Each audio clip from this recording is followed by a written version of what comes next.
Hello there and welcome to Life Beyond Scene, where curiosity gets cozy and science takes the scenic route to slumber. Tonight our gentle dive isn't through stars or theories, but into the great expanse beneath our feet, or rather beneath the rolling blue that covers most of our planet. We're talking about the ocean, the place we all think we know, with its waves and its beaches, with its shells collected at low tide, with its smell of salt on the breeze. But the truth is we've barely touched it. The ocean is Earth's great hidden library, sealed shut by forces that keep us at the surface, peeking in without ever really reading the pages. And that raises the question that will guide us tonight.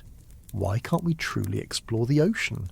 Why, in a time when we can land robots on Mars and photograph galaxies billions of light years away, does the vast body of water right here on Earth remain more mysterious than the farthest stars? Before we sink too far into the depths, I'd love to ask you something, just as we always do when we begin these slow wanderings. Where are you listening from tonight? Are you near the ocean, perhaps within earshot of waves curling onto the sand? Or are you landlocked, hundreds of miles away from the nearest shore? Have you seen the ocean in person, or is it still something you've only encountered in images and imagination? For some of us it's a constant presence. For others, a rare and almost mythical landscape. Wherever you are, you're connected to it.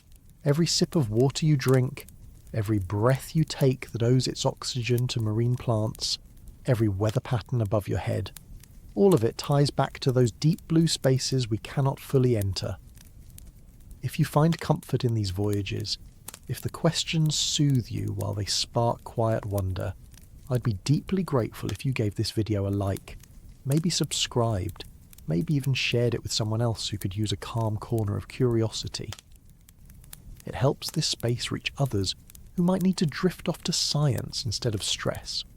But whether you do or don't, you're welcome here as we let thoughts ripple out like waves, never in a hurry, always curious. So, let's begin. The ocean is the largest single feature on our planet, more than 70% of Earth's surface. When we look at a globe, we see continents. But what's really striking is how small they are compared to the watery wilderness between them. And yet, despite this dominance, our knowledge of the ocean is astonishingly thin. If you gathered up all the maps of the ocean floor produced so far, they wouldn't match the resolution we have of Mars or the Moon. The irony is hard to miss. We know more about the landscapes of barren, airless rocks in space than we do about the seafloor that lies just a few kilometres beneath ships crossing the waves. Why is that? Why does the nearest unknown remain the hardest to reach? Part of the answer lies in how we imagine distance. Space seems impossibly far away, but in some sense it's open.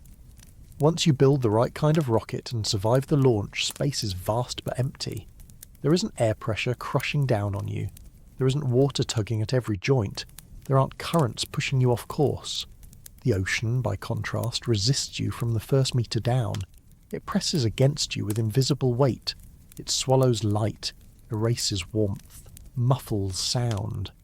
The deeper you go, the more it seems to say, this place is not yours. And unlike the infinite openness of space, the ocean feels close, almost haunting.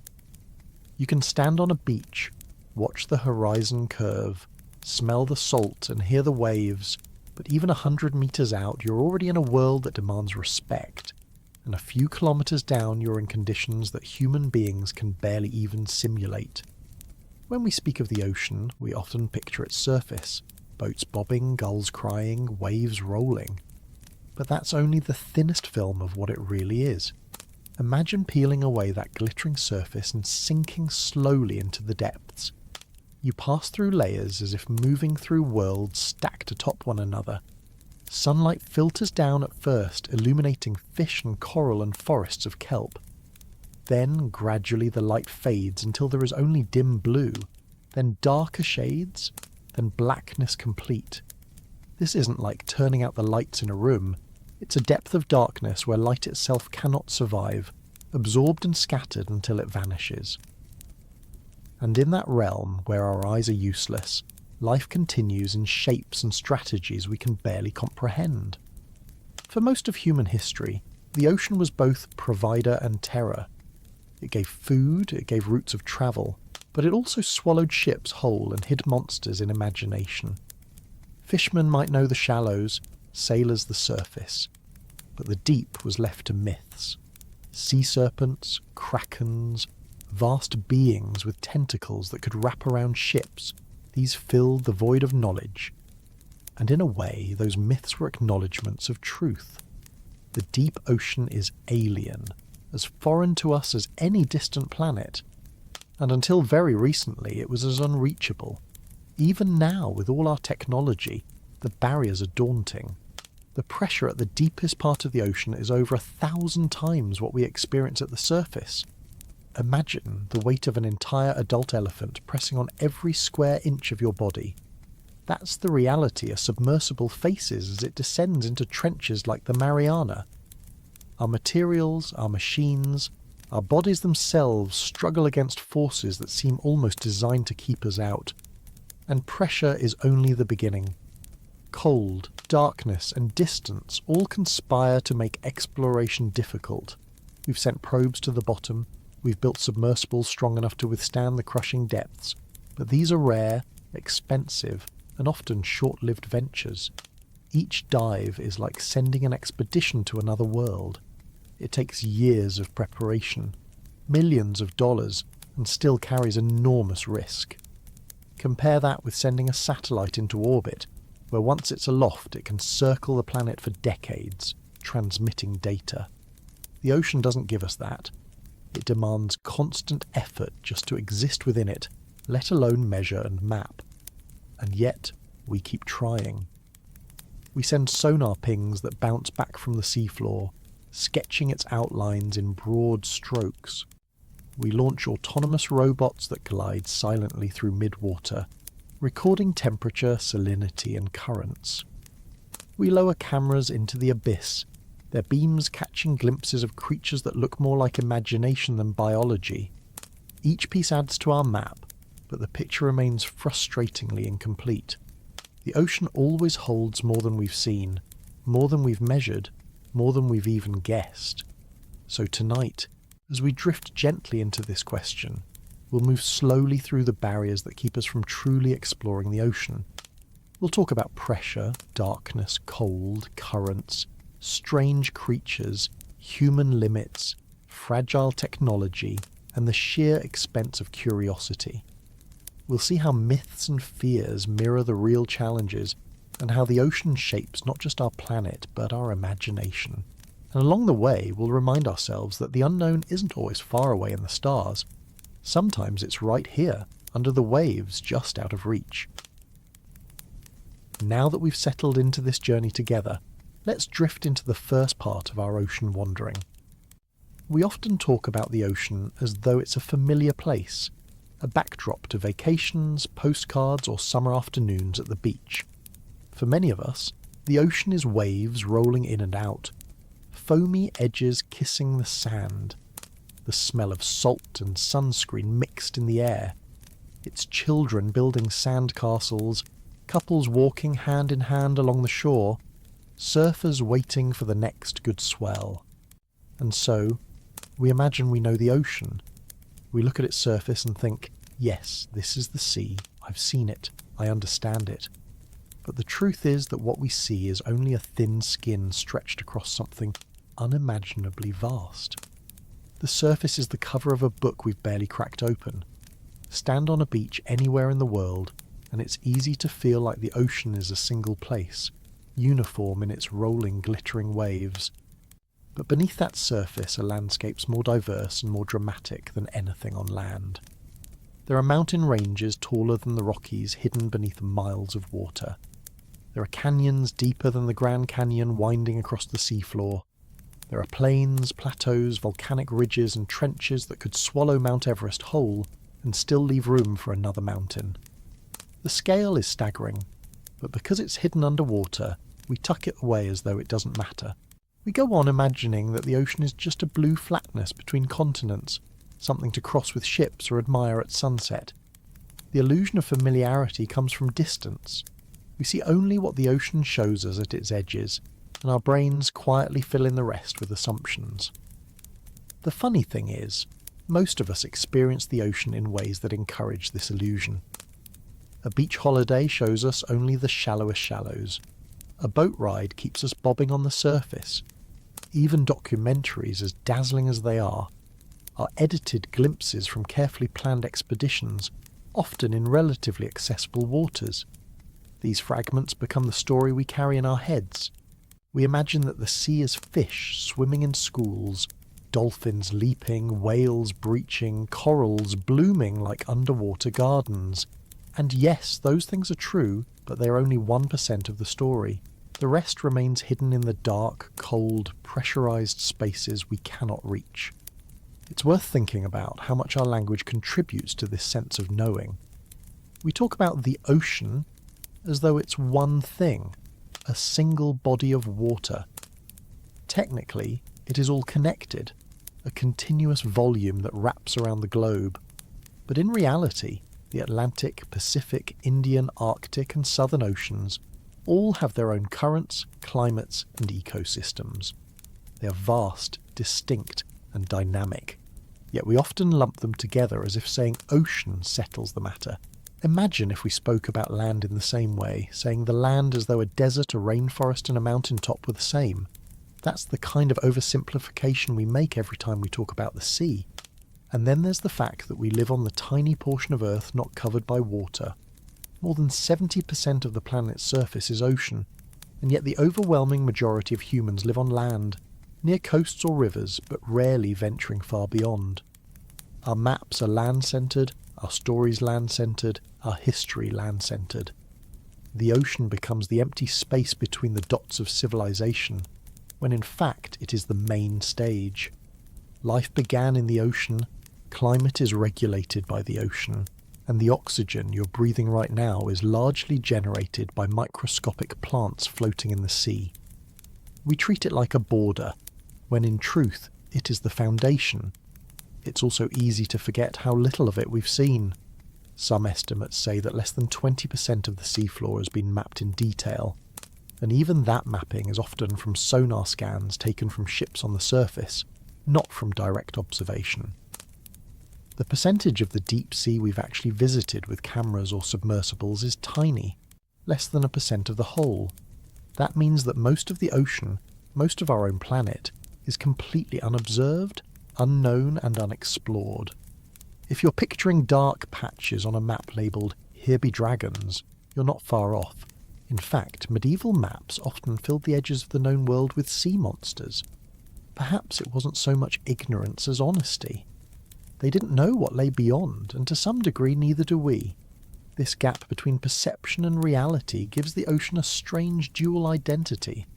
On the one hand, it's familiar and comforting. We picnic by it, swim in it, surf on it, and build entire economies around seaside tourism. On the other hand, it's alien and forbidding. A person standing waist-deep in the shallows is inches away from an environment that, within a few hundred metres, becomes utterly uninhabitable. That line where your toes lose contact with the sand, where the seafloor drops away and you begin to float, that's the beginning of a frontier as foreign as the surface of the moon. Our relationship with the ocean has always been shaped by this illusion of knowing. Ancient cultures respected it, feared it, worshipped it, and mythologized it, but few understood it beyond the surface. Sailors charted courses across it.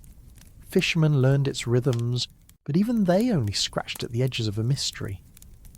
The illusion continues today with technology. We can fly drones across battlefields on the other side of the world, stream high-definition video from space stations, and yet when it comes to the ocean, our tools often fail just a few kilometres down.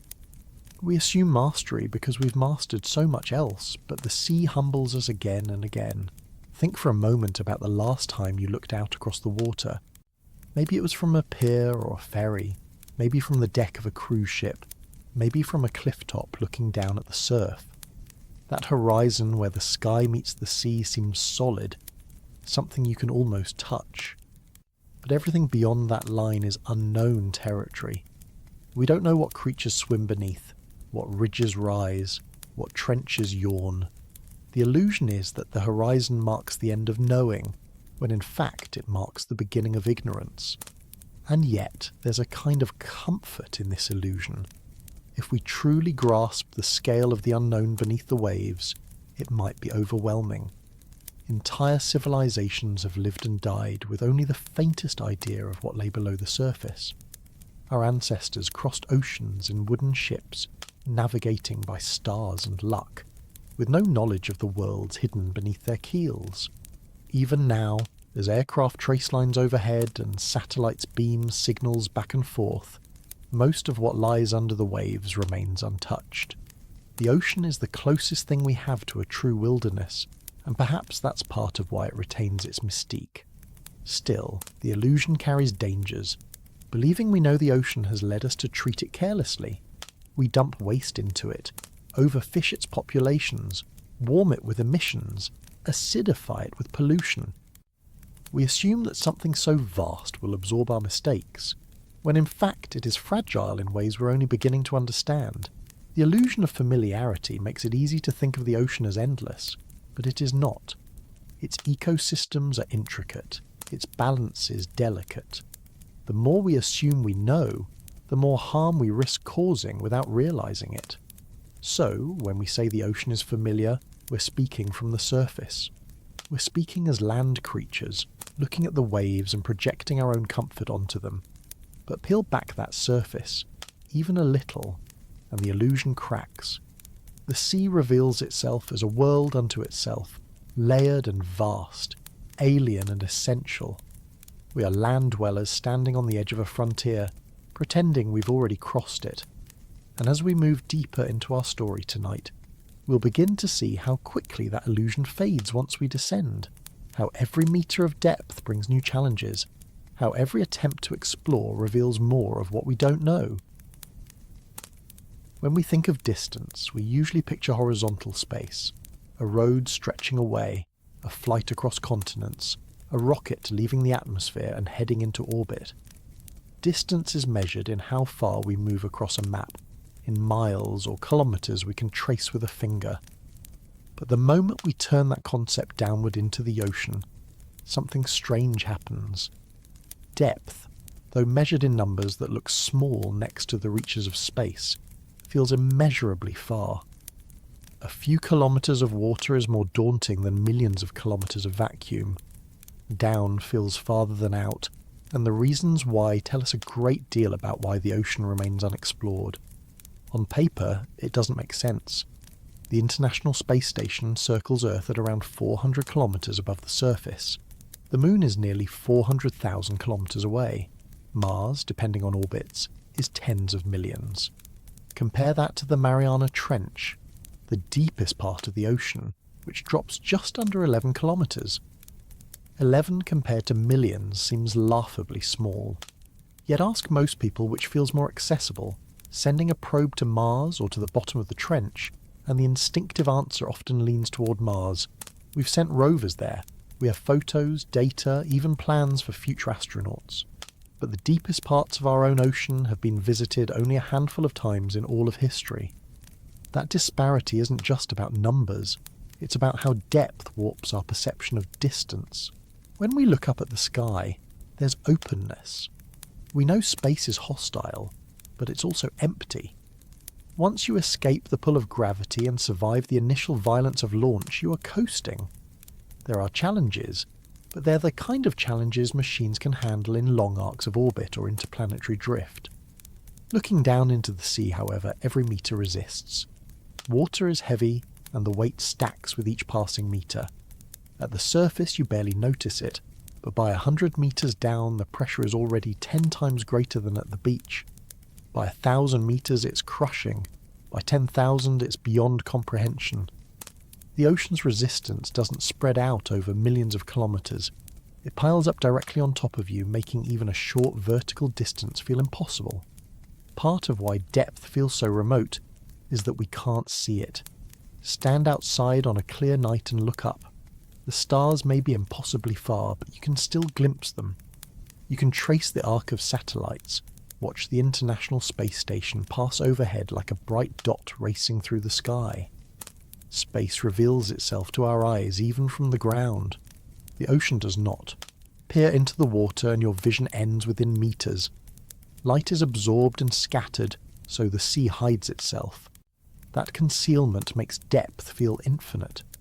The unknown starts right at the surface, and it thickens with every descent. Even shallow diving reminds us of this. At 20 or 30 meters, sunlight is dimmer. Colours fade. Red vanishes first, then orange, then yellow, until everything is blue and grey. The very physics of light conspires to erase familiarity, and what you can't see stretches the imagination into infinity. There's also a psychological trick at play.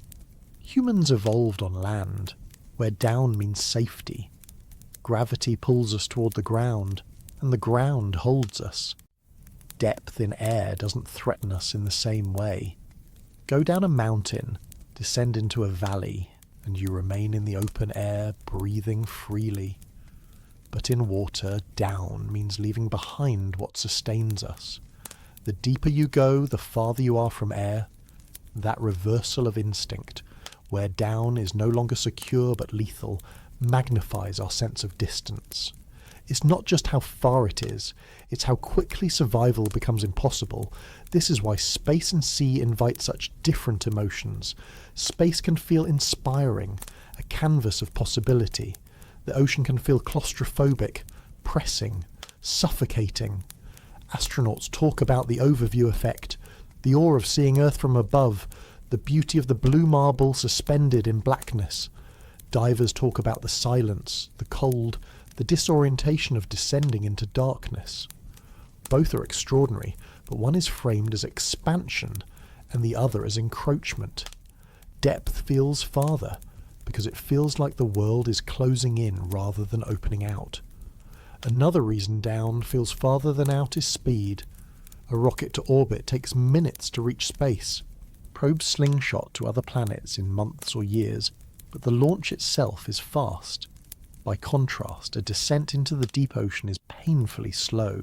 Submersibles crawl downward at a pace measured in meters per minute. A journey to the deepest trench can take hours, and in that time the pressure increases relentlessly. You're not leaping into the unknown. You're lowering yourself into it inch by inch, hearing the groans of metal, feeling the temperature drop, watching the light disappear.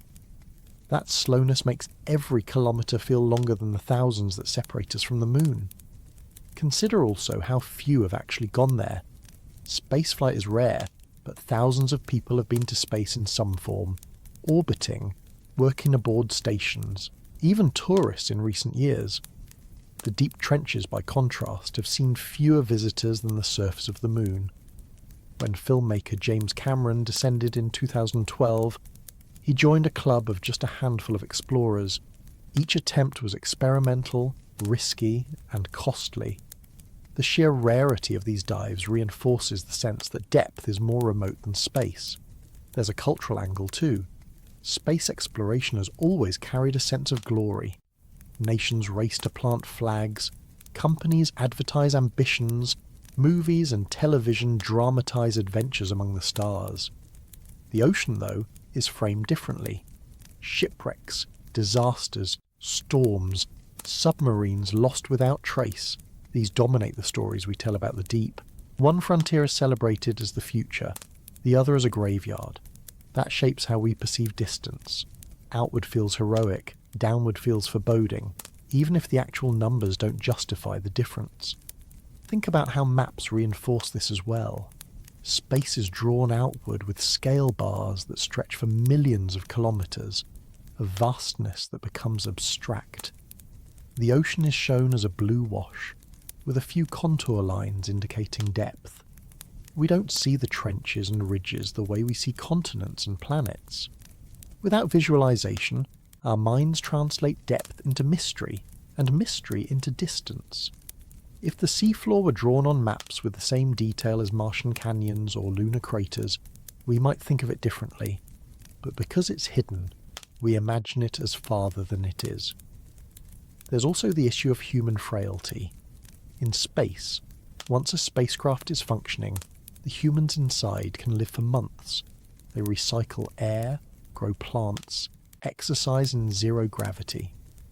In the deep sea, life support is measured in hours. A submersible has limited oxygen, limited power, limited tolerance for error. The margin between safety and disaster is razor thin. That fragility makes each kilometre downward feel more dangerous, more distant. Even though the actual distance is small, the risk per metre is immense, and our minds conflate risk with remoteness. And here's something else: the way sound travels. In space there is silence, but radio signals move freely. A rover on Mars can send pictures across millions of kilometres. In the ocean, sound travels better than light, but it bends, echoes, and distorts.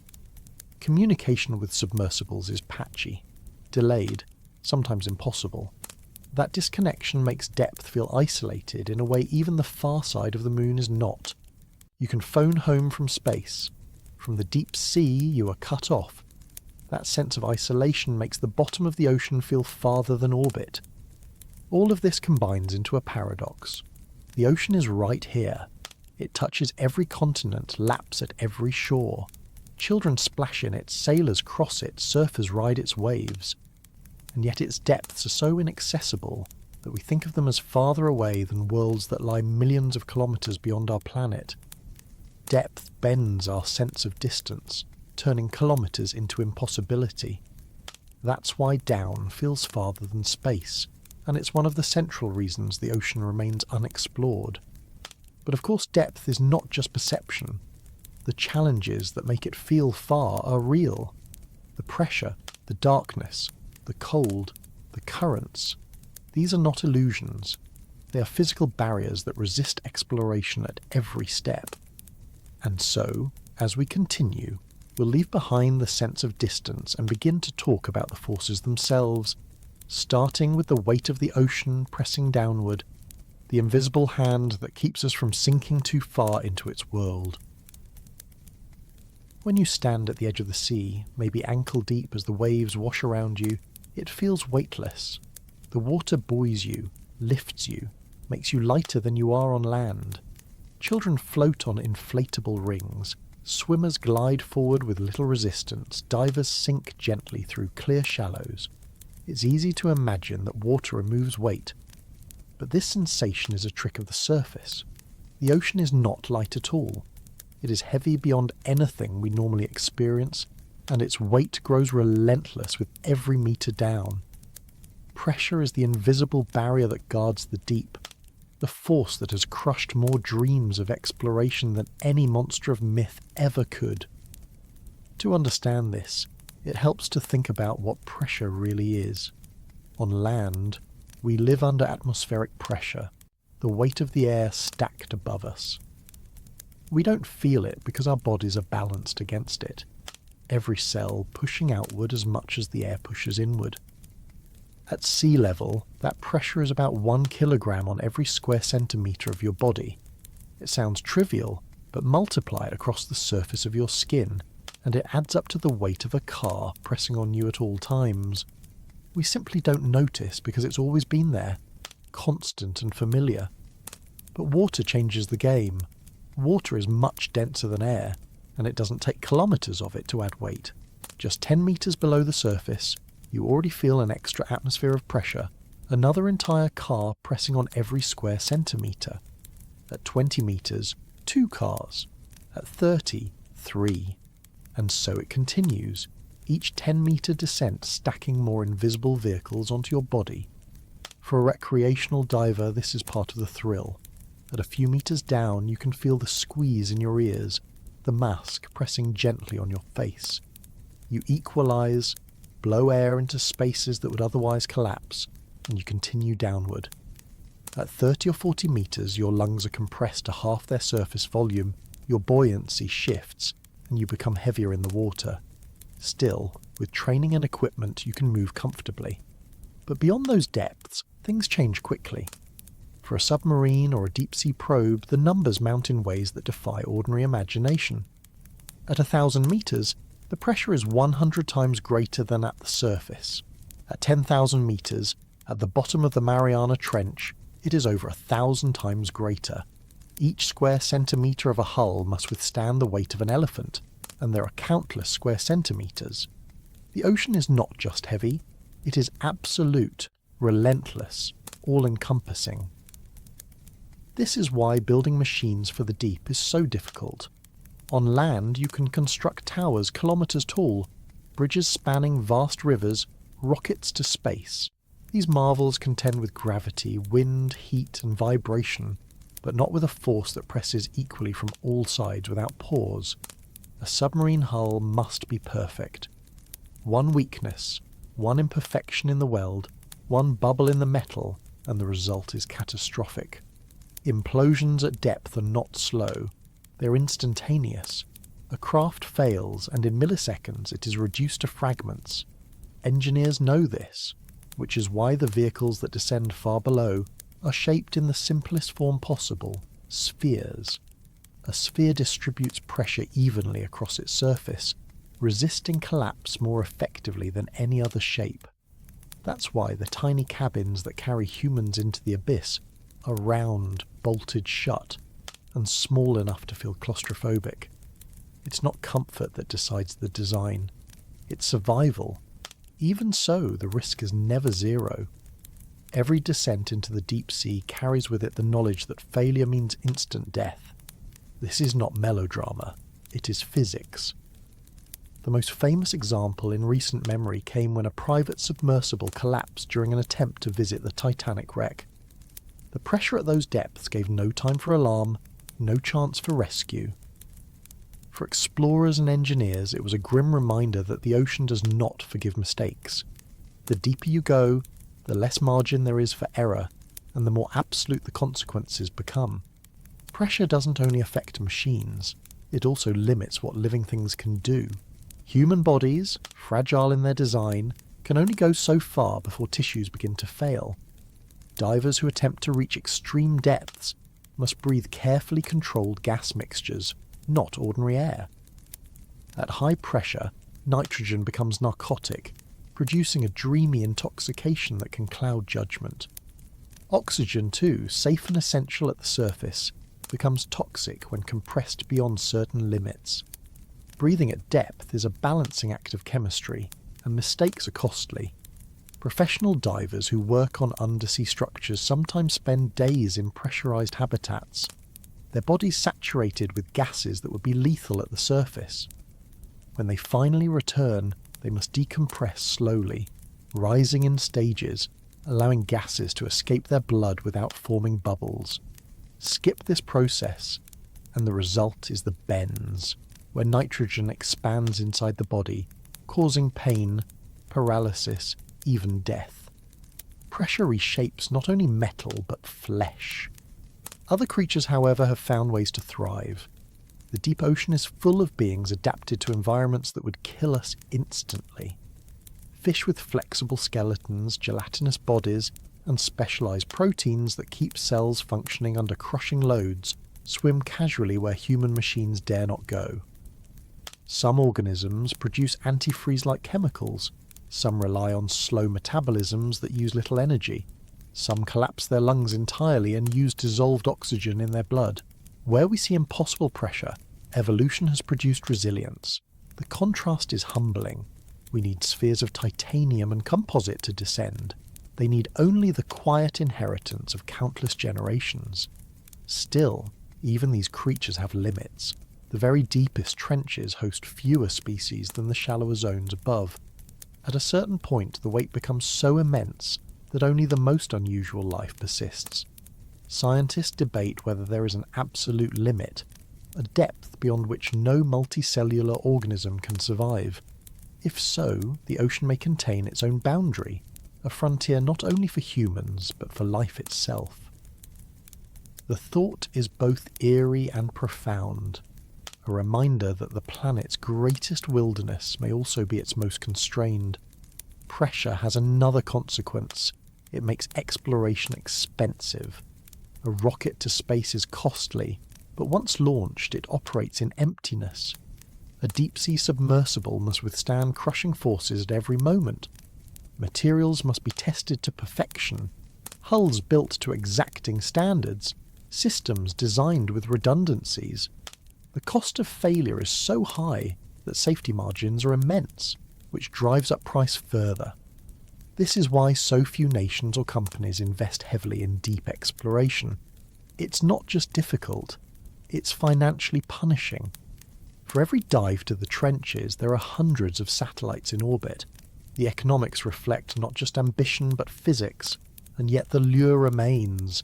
Scientists want to know what lies in the deep because it is still unknown. Pressure may crush machines, but it also hides secrets. Hydrothermal vents, where mineral-rich water spews from the crust, host entire ecosystems without sunlight. Vast pools of brine heavier than seawater form lakes at the bottom of the sea, complete with shorelines and waves. Gigantic squid, once the stuff of sailors' stories, have been filmed alive in the deep. Each discovery proves that what pressure hides is worth uncovering. The challenge is building machines strong enough to endure long enough to observe. The strange thing is that pressure is invisible. You can't see it the way you see waves or currents. A diver descends, a submersible sinks, and the water looks the same, but every centimetre is heavier than the one before. The ocean's weight is silent, patient, and absolute. It doesn't roar like a storm or crash like surf. It simply exists, pressing evenly from every side, waiting. That silence is part of what makes it eerie. Space has emptiness. The sea has fullness. And fullness can be more dangerous than void. For humans, pressure also carries psychological weight. Imagine sitting inside a steel sphere 2 meters wide, bolted shut, descending for hours into blackness, knowing that just beyond the walls are force weights that could obliterate you instantly. The hum of pumps, the creak of metal, the faint hiss of air circulation become magnified in the mind. Every sound could be a warning, every vibration could signal failure.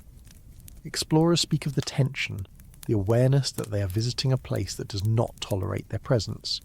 To descend under pressure is to enter not only a physical challenge, but a mental one, and yet people continue to go. Perhaps it is stubbornness, perhaps curiosity, perhaps the same drive that once carried humans across deserts and mountains and eventually into space.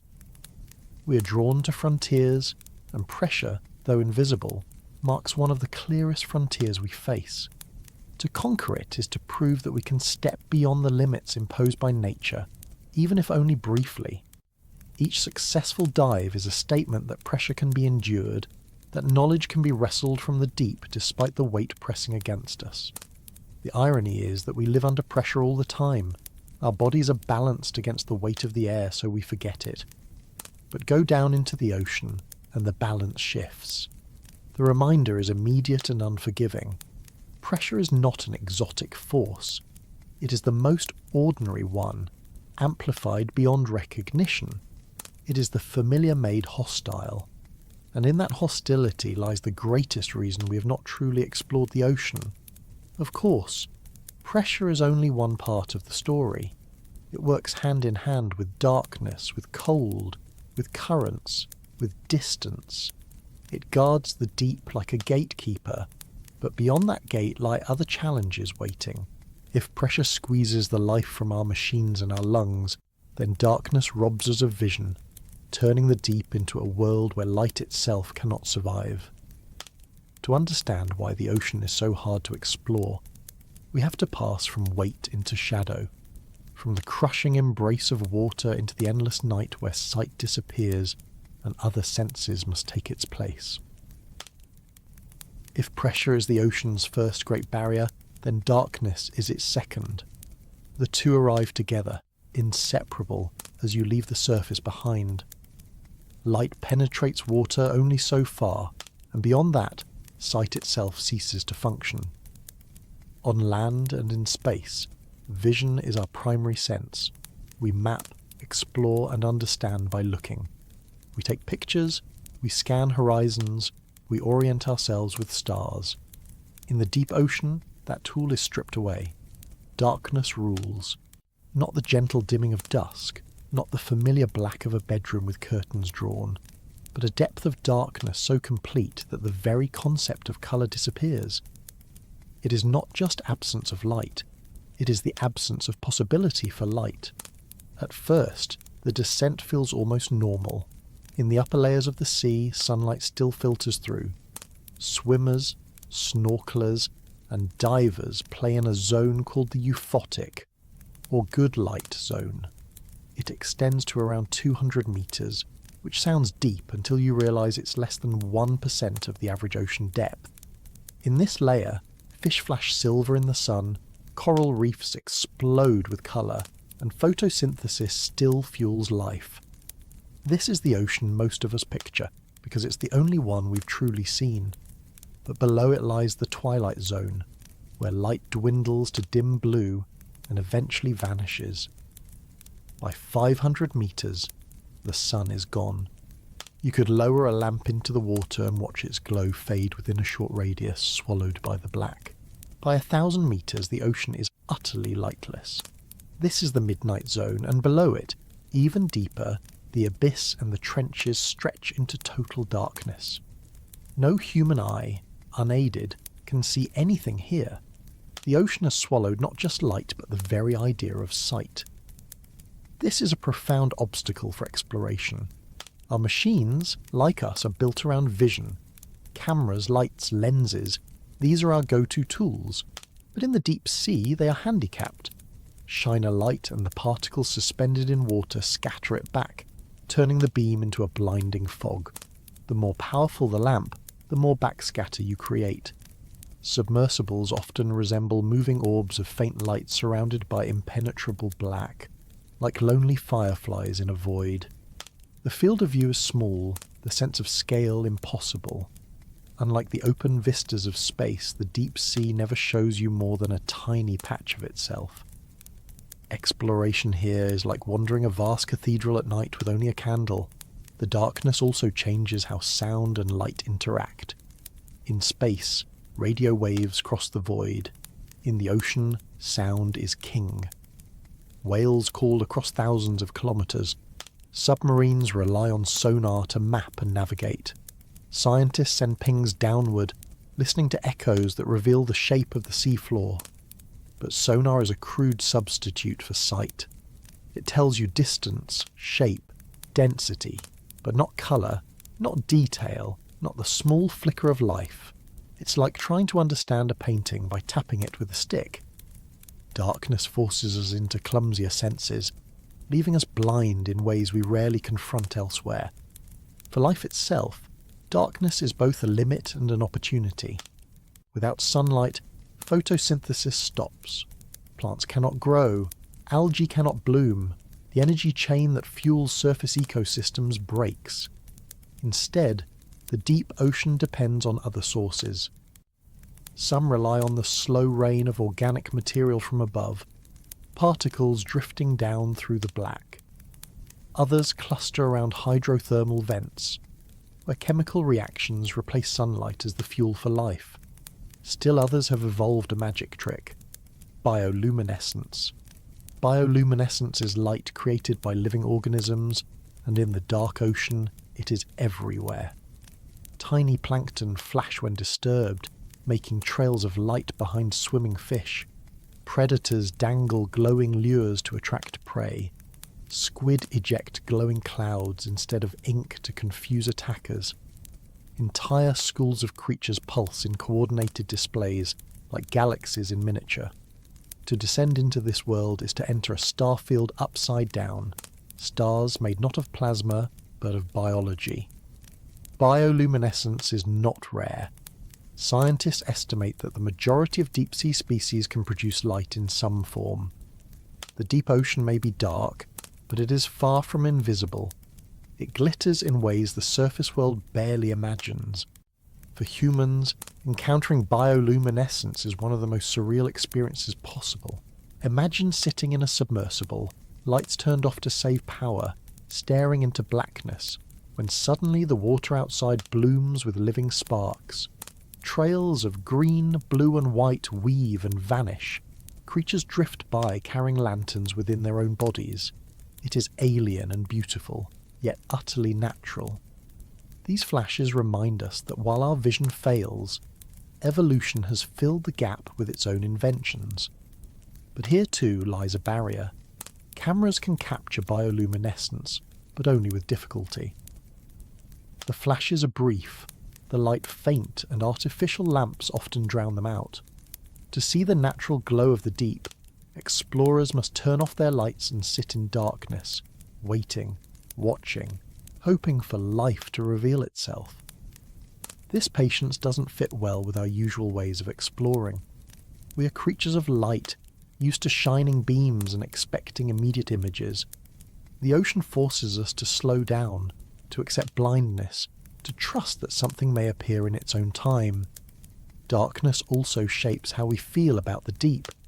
Humans fear what they cannot see. On land, darkness at night still carries echoes of ancient dangers, predators hiding, threats unseen. In water, the fear is amplified. We know creatures are there, but we cannot see them. The blackness feels infinite, swallowing not just vision but certainty. Every sound becomes suspicious, every shadow imagined. Divers describe the uncanny sensation of knowing they are surrounded by life but being unable to perceive it. That unease is another reason the ocean feels harder to explore than space. Space may be empty, but the sea is full of things we can't see, full of shapes and movements hidden in darkness. The problem is not just perception, but practicality. Darkness makes mapping slow. It makes photography challenging. It makes navigation hazardous. Submersibles must bring their own light, but light means power, and power is limited by batteries. Each mission is a trade-off. How much energy to spend on propulsion, how much on instruments, how much on illumination. Every extra lamp is less time underwater. Exploration becomes a balancing act, constrained not by distance but by darkness. And yet, paradoxically, the darkness is part of the appeal. Scientists, filmmakers and adventurers alike describe the wonder of entering a world so completely unlike the surface. It is a reminder that our planet holds realms as strange as any science fiction setting. A reminder that we share Earth with ecosystems we barely understand. Darkness protects these places, slows our intrusion, forces us to work harder for each glimpse. It is frustrating, but also humbling. The ocean keeps its secrets not out of malice, but simply because light cannot follow us there. To imagine the scale of this hidden world, picture Earth without oceans, drained of water. Mountains and valleys, ridges and trenches would stretch across its surface. Now cover it again with liquid darkness, and realise that 90% of it will never feel sunlight. This is not a small corner of the planet. This is most of the planet. Our familiar sunlit world is the exception. Darkness is the rule. The fact that we live in the rare slice of Earth where light exists may be the real anomaly. Technology is improving, of course. Autonomous vehicles equipped with sensitive cameras, sonar and other instruments venture into the dark more often than before. Some use red lights, invisible to most deep-sea creatures, to avoid disturbing them. Others rely on incredibly sensitive sensors that can detect faint glows invisible to human eyes. But these are still partial solutions. Darkness remains the defining feature of the deep. To explore it fully would require not just new tools, but a shift in how we imagine exploration itself. We must accept that some things cannot be lit up easily, that some worlds must be felt, heard, and waited for rather than brightly seen. Perhaps this is why the ocean feels more mysterious than space. Space dazzles with visible stars, galaxies, and planets. The ocean hides. It begins its concealment just meters below the surface, where even sunlight cannot penetrate fully, and then it holds that concealment across most of the globe. Darkness is not an occasional feature, it is the ocean's identity. And as explorers, that forces us to admit our dependence on light our bias toward vision and our discomfort when both are taken away. Still, we go, because even in darkness we discover a glowing jellyfish drifting past, a strange fish with transparent head and tubular eyes, a shrimp snapping claws that create flashes of heat and light. All of these are real, seen in brief encounters in the dark. Each discovery is a reminder that life has adapted to conditions we find unlivable, that nature thrives where we would perish. Darkness may hide, but it does not erase. The ocean is alive in its blackness, and the challenge for us is learning how to share that world without flooding it with intrusive beams. And so, as we leave this part of the journey, we carry with us the understanding that the ocean is not just deep, not just heavy, but profoundly dark. It is a darkness that resists, a darkness that shapes life, a darkness that humbles explorers. The farther we go down, the more it surrounds us, until it becomes clear that we are visitors in a world where sight is not the rule but the exception. From here, our path leads into cold, the chill that creeps alongside the dark, a cold that seeps into everything, machinery and body alike, reminding us that in the deep ocean, warmth is as scarce as light. If darkness strips the ocean of light, then cold strips it of warmth. Together they create an environment so alien it's difficult to reconcile with the images we carry of the sea as a place for swimming, sailing, and summer holidays. The truth is that most of the ocean is cold beyond anything we usually experience. It is not the refreshing chill of dipping into a lake, not the bite of winter wind against your skin, but a near-freezing stability that defines the vast majority of the deep. Scientists often describe it in numbers, 2 to 4 degrees Celsius, hovering just above freezing, but numbers fail to capture the reality. Imagine living in a refrigerator not for a moment but forever, with no fire, no sun, no seasons, no reprieve.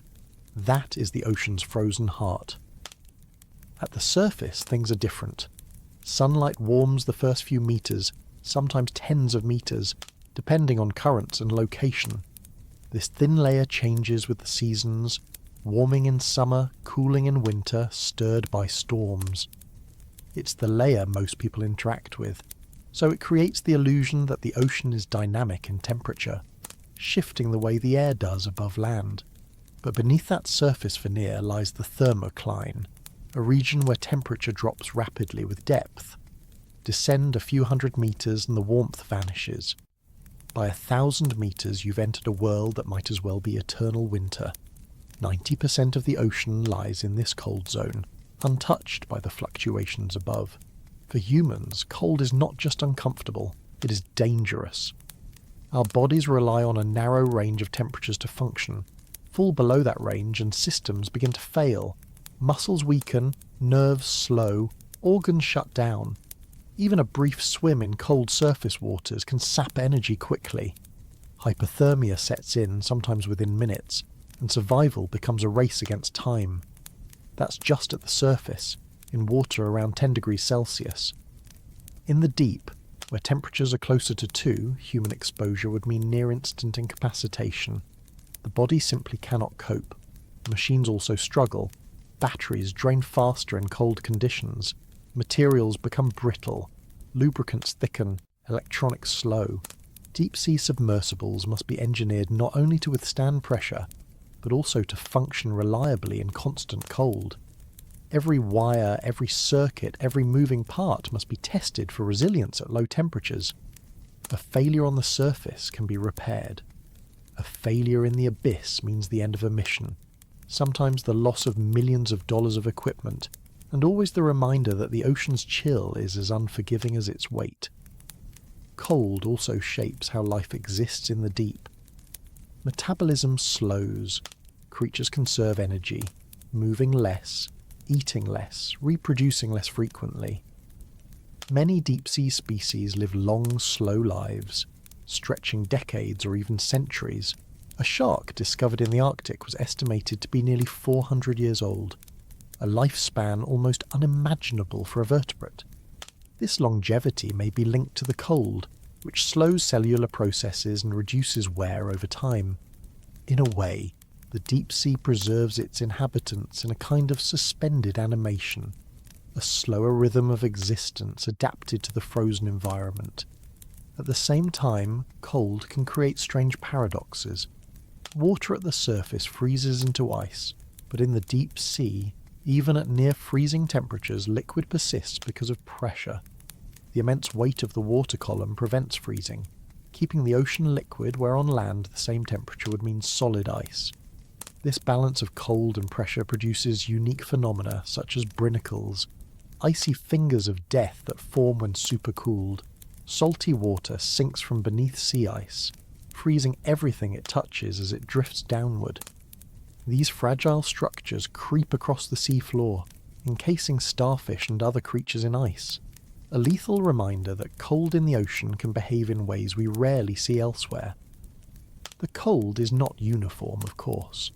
Pockets of warmth do exist, most dramatically around hydrothermal vents, where water heated by volcanic activity gushes into the surrounding chill. These vents create oases of life, where tube worms, crabs, and strange bacteria thrive in temperatures that would cook organisms from elsewhere. Yet even here, the balance is delicate. Just a few centimetres away, the water returns to near freezing. Life clings to the margins, adapted to both extremes, a testament to how adaptable and fragile existence in the ocean can be. For explorers, cold complicates everything. Cameras fog, instruments stiffen, and the risk of condensation damaging sensitive electronics grows. Protective housings must keep equipment dry and warm in conditions where warmth doesn't naturally exist. Even the act of bringing samples back to the surface becomes tricky.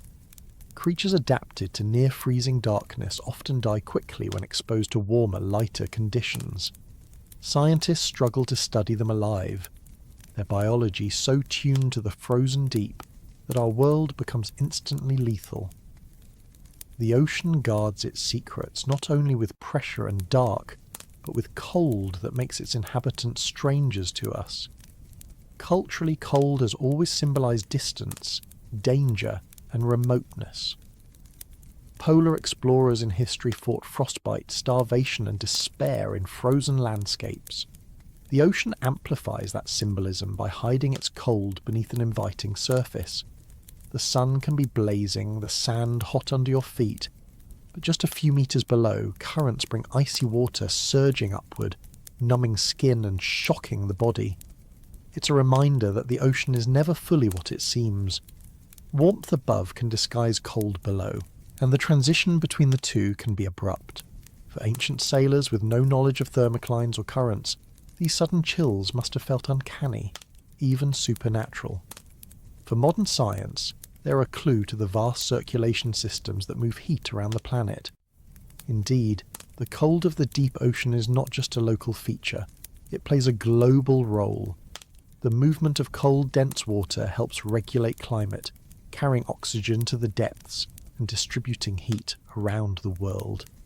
The great conveyor belt of ocean currents, driven by temperature and salinity, links every sea into a planetary system. Without it, the climate would swing more wildly, ecosystems would collapse, and life on Earth would be unrecognizable. The cold heart of the ocean, though hostile to us, is essential for the stability of everything we know. And yet, despite its importance, this cold world remains mostly hidden from direct study. Our satellites can measure surface temperatures with precision. Our ships can drop probes that record temperature profiles as they sink. But to live and work in the deep cold is something we cannot yet do at scale.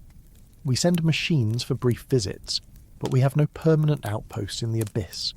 No laboratories sit on the seafloor, no observatories record from within the frozen dark. In space, we dream of colonies and stations. In the ocean, we barely dream at all, because the cold itself makes permanence unthinkable. This may be one of the reasons the deep sea feels less explored than space. It is not just that it is dark or pressurized. It is that it is relentlessly, unchangingly cold, a barrier that does not fluctuate with weather or seasons. You cannot wait for better conditions because they never come. You cannot plan for warmth because there is none. The deep is locked at near freezing, a timeless stability that refuses compromise. For explorers, this constancy is as daunting as any storm. And yet, as with pressure and darkness, the cold is also what makes the deep remarkable. Creatures glow against it, vents burn within it, and strange chemistry thrives because of it. The ocean's frozen heart is not lifeless, but alive in forms we barely comprehend. Its chill is both enemy and architect, shaping ecosystems unlike any on land. For us, it is a challenge. For the ocean, it is simply the way things are. When we talk about why the ocean cannot be fully explored, we must remember that cold is not a minor inconvenience but a defining feature. It limits what we can do, how long we can stay, what survives the journey back. It slows life, hinders machines, and creates conditions that are utterly alien to our warm-blooded biology. It is not dramatic in the way storms are, not sudden in the way tsunamis are. It is quiet, constant, unyielding. It is the background state of most of the planet, and perhaps that's what makes it hardest for us to accept. We like change, cycles, seasons. The ocean offers permanence, and that permanence is near freezing cold. As we move onward in our slow journey tonight, we leave the cold as a reminder that the ocean is not a place built for us. It is built for itself, for life that has adapted across millions of years to pressure, darkness, and chill. We are visitors, fragile and temporary, and each barrier we meet reminds us how small our presence really is. But the barriers do not end here. Alongside the cold move the waters themselves, currents and chaos invisible to our eyes, shifting rivers that run within the sea, complicating every attempt to map or measure. The ocean is not still. It moves endlessly, and in that movement lies another reason why exploration slips from our grasp. When you look out across the ocean from the shore, it seems like a single body, stretching away in every direction. The waves rise and fall, the surface glitters, and it all looks deceptively uniform. But beneath that surface, the water is never still. It moves constantly in patterns both subtle and immense, twisting and turning, surging and sinking. These are the ocean's currents, invisible rivers within the sea. They shape climate, carry nutrients, scatter creatures, and complicate every attempt to explore. If pressure crushes and darkness blinds, currents confound. They transform the ocean from a static landscape into a restless wilderness. The idea of currents is familiar in small ways. Swimmers at the beach know the tug of a rip, the sideways pull that can drag you off course. Sailors for centuries depended on steady winds and predictable currents to carry them across oceans. Traders and explorers knew the Gulf Stream in the Atlantic, the Kuroshio in the Pacific, the Agulhas off Africa's coast. These great flows made global navigation possible long before engines and GPS. But what we see at the surface is only the beginning. Currents thread through the ocean at every level, some slow and subtle, others vast and roaring. Together they form a circulatory system for the planet. Part of the difficulty in understanding them is scale. Some currents are local, driven by tides squeezing through straits or wind pushing against coastlines. Others are global, stretching thousands of kilometres, transporting heat and salt across hemispheres. The Gulf Stream alone carries more water than every river on Earth combined, moving it like a conveyor belt from the tropics to the poles. These colossal flows operate constantly, day and night, regardless of weather. They are rivers without banks, defined not by land but by temperature, density, and rotation. Exploring in such an environment is like walking through a forest where the trees themselves are moving. A submersible descending straight down may find itself drifting sideways, carried kilometres off course, before it even reaches its target depth. Autonomous vehicles launched from research vessels sometimes resurface far from where they were deployed, swept away by unseen flows. Even dropping instruments on cables can become a test of patience, as currents tug and sway the line, making precise placement nearly impossible. Mapping the seafloor, photographing habitats, or collecting samples becomes more complicated than just going down. It requires fighting or cooperating with rivers that cannot be seen. Currents are also layered. Surface waters move one way, mid-depth waters another, deep waters yet another. In some regions, the directions even reverse seasonally, creating an ever-shifting puzzle. This layering is driven by differences in temperature and salinity, the thermohaline circulation that underpins the global system. Warm, salty water from the tropics travels northward, cools, sinks, and returns southward at depth. The result is a planetary conveyor belt that takes centuries to complete a single cycle. An object dropped in one place might not return to the surface until it has circled half the globe, carried silently by currents beneath awareness. For life in the ocean, these flows are both challenge and lifeline. Tiny plankton drift with them, forming the base of food chains far from where they were born. Fish migrate along currents, using them as highways. Whales follow, timing their movements to seasonal upwellings, where nutrients are brought from the depths to fuel blooms of food. Entire ecosystems depend on these invisible rivers. Without them, the ocean would stagnate. With them, it becomes a dynamic system that sustains life on a planetary scale. For humans, though, the same dynamism complicates exploration. A spacecraft can aim for Mars with precision, plotting a trajectory in a vacuum. A deep-sea probe must contend with invisible streams shifting at every depth. Predicting these flows is not trivial. Satellites can measure surface currents from space, but the deeper layers require instruments left drifting for months or years. Even then, the data are incomplete, patchy, and always changing. Oceanographers often compare the challenge to weather prediction. Just as the atmosphere swirls in chaotic patterns, the ocean churns in ways that defy easy forecasting. Currents can also be violent. Storms churn the surface into chaos, waves stacking upon swells, mixing layers that are usually separate. Tidal currents surge through narrow passages with the force of rivers, creating whirlpools and standing waves beneath the surface.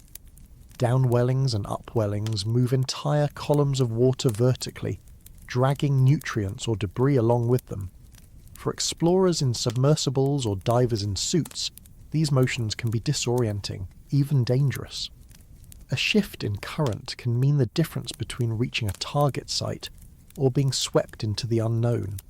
Then there is turbulence, the small-scale chaos that makes water unpredictable. Even in calm seas, turbulence stirs.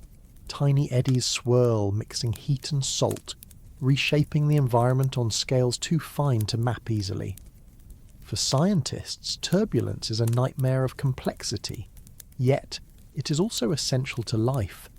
Without it, nutrients would settle into layers and ecosystems would collapse. The very chaos that frustrates exploration is what sustains the ocean's productivity. Currents also connect surface and depth in ways that complicate our assumptions. A storm on one coast can set off ripples that affect fisheries an ocean away. Melting ice in the Arctic can alter flows that change rainfall patterns in the tropics.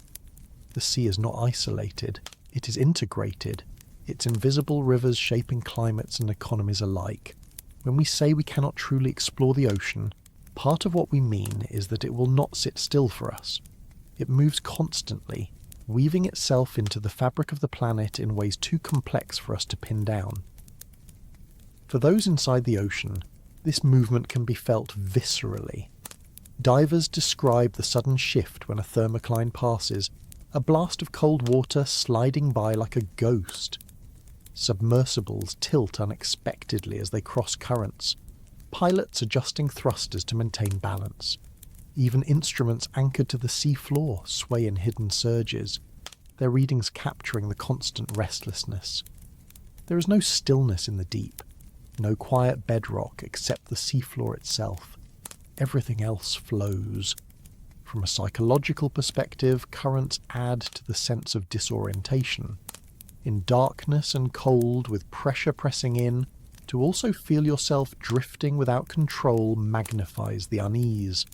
Up and down blur, directions lose meaning, and the certainty of position vanishes.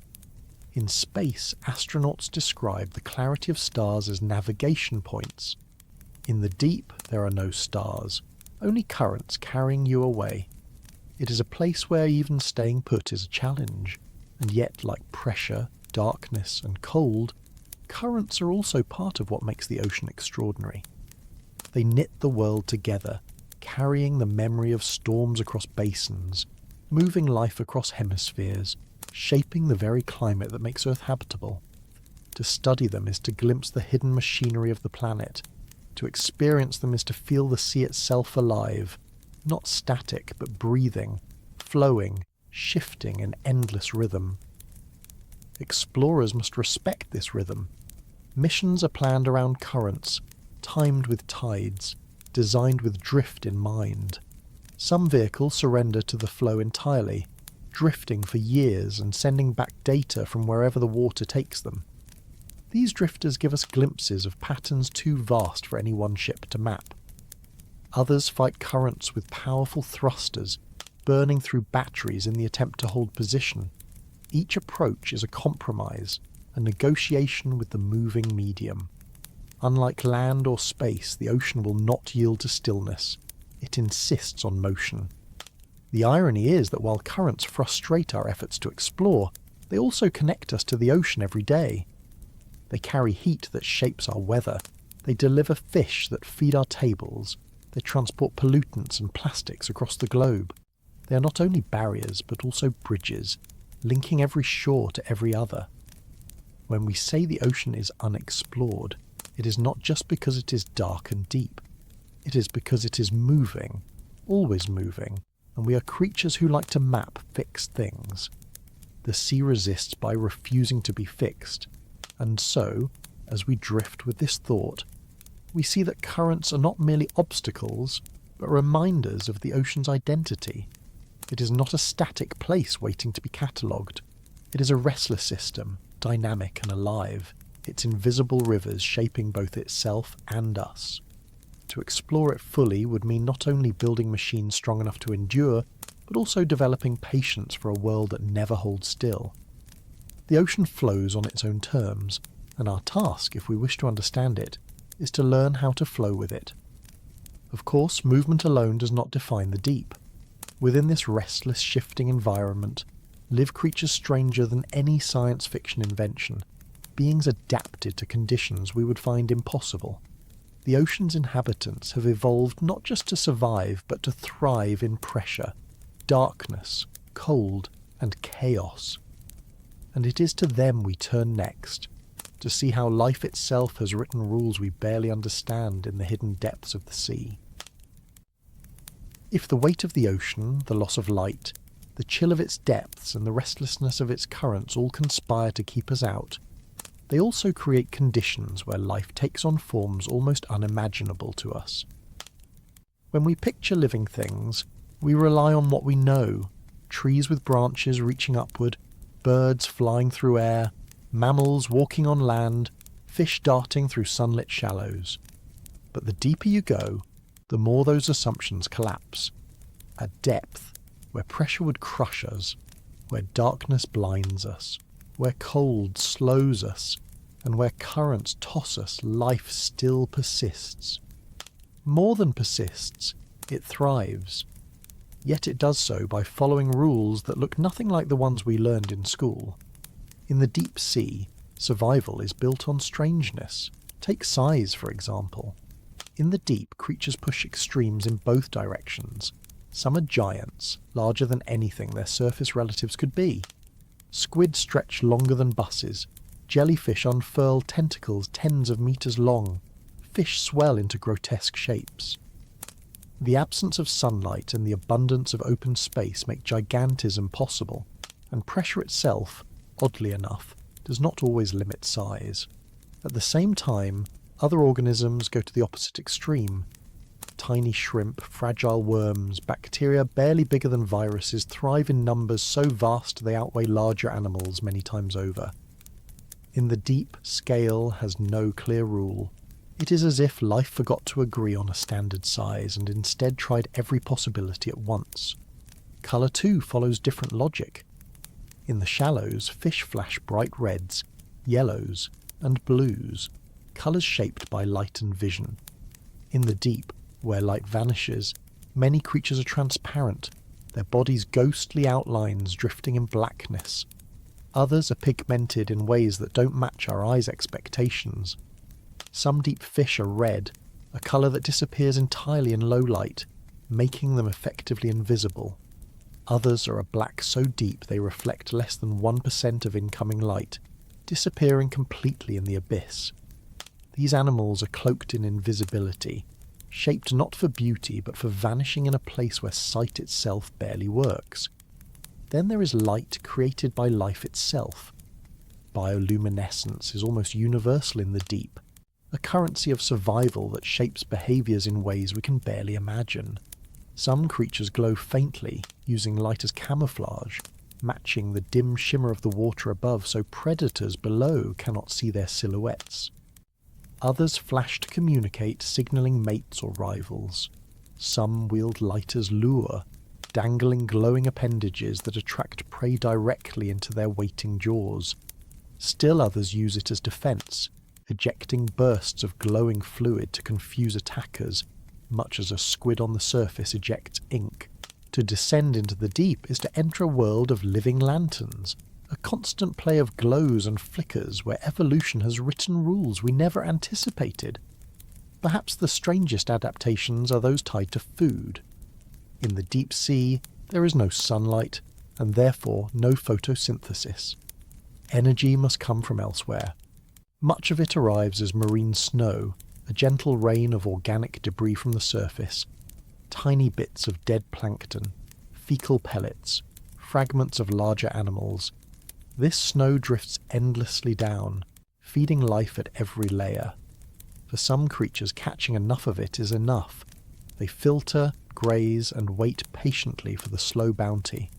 For others, the scarcity demands creativity. Some fish have jaws that unhinge to swallow prey larger than themselves, stomachs that stretch to store meals they might not see again for weeks. Others drift nearly motionless, conserving energy in ways that seem impossible to creatures like us, who must eat daily to survive. And then there are the ecosystems that bypass the surface entirely. Around hydrothermal vents, where superheated water rich in minerals gushes from the seafloor, life has found a foothold. Here, instead of sunlight, bacteria harness chemical energy, using hydrogen sulfide and other compounds as fuel.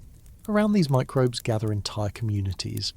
Tube worms meters long with no mouths or stomachs, crabs with hairy claws that farm bacteria, fish and shrimp adapted to withstand temperatures swinging from near freezing to hot enough to kill most surface species. These ecosystems are completely independent of the sun. For billions of years we assumed all life ultimately depended on sunlight. The deep proved otherwise. Other strange strategies emerge in places equally unlikely. Some fish float upside down just below the ceiling of brine pools, dense underwater lakes that form where salt concentrations are high. These pools are toxic to most life, but certain organisms exploit the boundary, skimming nutrients from the edge of what would kill them if they sank too far. Other creatures live inside the bones of whales that sink to the bottom, entire communities springing up around carcasses, feeding for decades on the last remains of giants. Life at the edge of impossibility means taking every niche, every fragment, every strange chemical trick, and turning it into survival. Reproduction too bends familiar rules. In environments where encounters are rare, strategies shift. Some species carry both male and female organs, ready to reproduce with anyone they meet. Some males fuse permanently to females, becoming little more than appendages that provide sperm on demand. The famous anglerfish does this.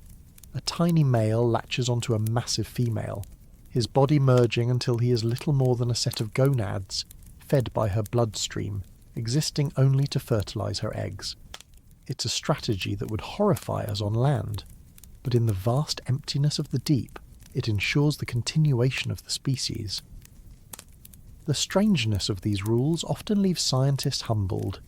Each expedition turns up creatures so bizarre they defy classification.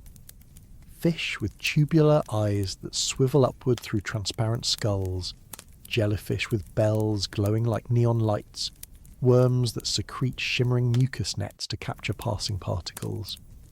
Every dive seems to rewrite what we thought possible. If we'd invented life from imagination, we would not have dreamed these forms. The ocean reminds us that biology is not bound by our expectations. Exploring these creatures is not easy. Pressure destroys samples on the way up, turning delicate forms into mush before they can be studied.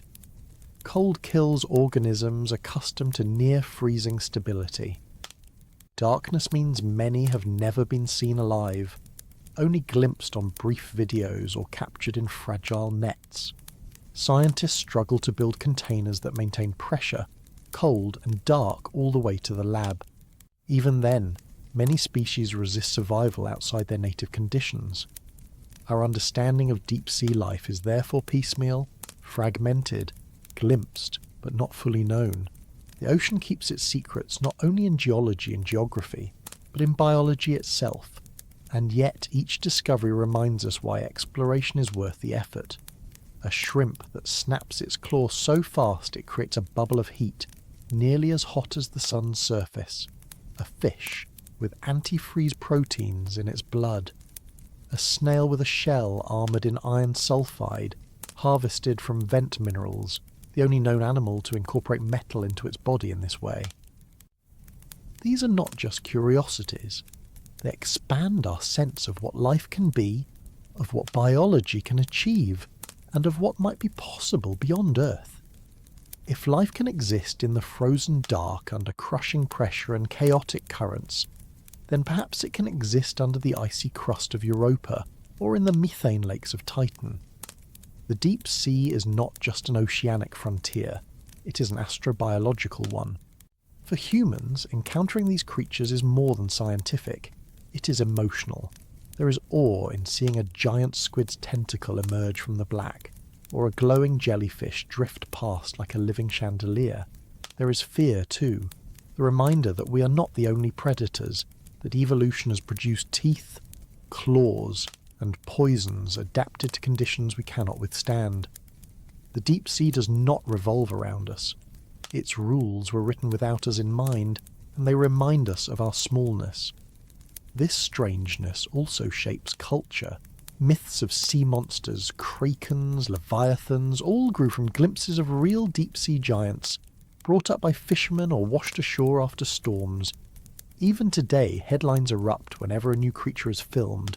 A giant squid alive in its habitat, a shark with a face like a fossil. These stories echo because they tap into something primal.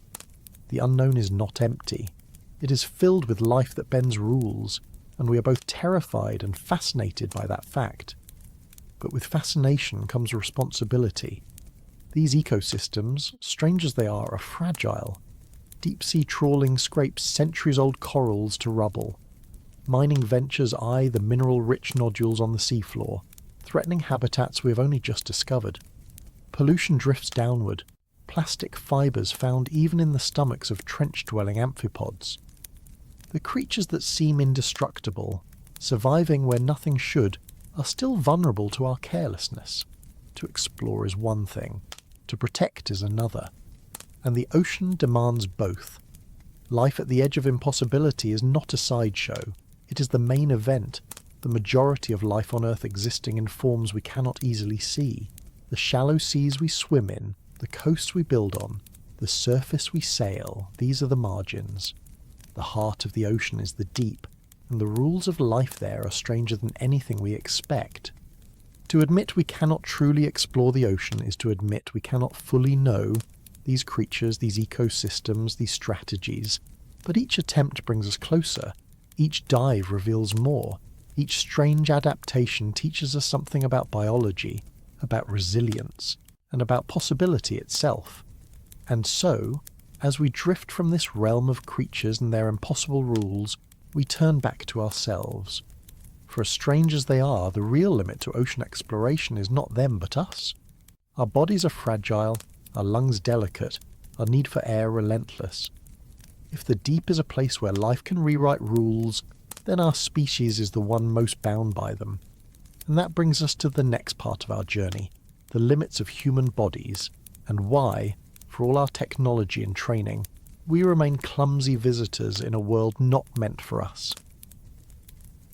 For all the wonders we've seen in the deep, the glowing creatures, the shifting currents, the immense weight pressing from every side, there is still one truth that sits at the heart of ocean exploration.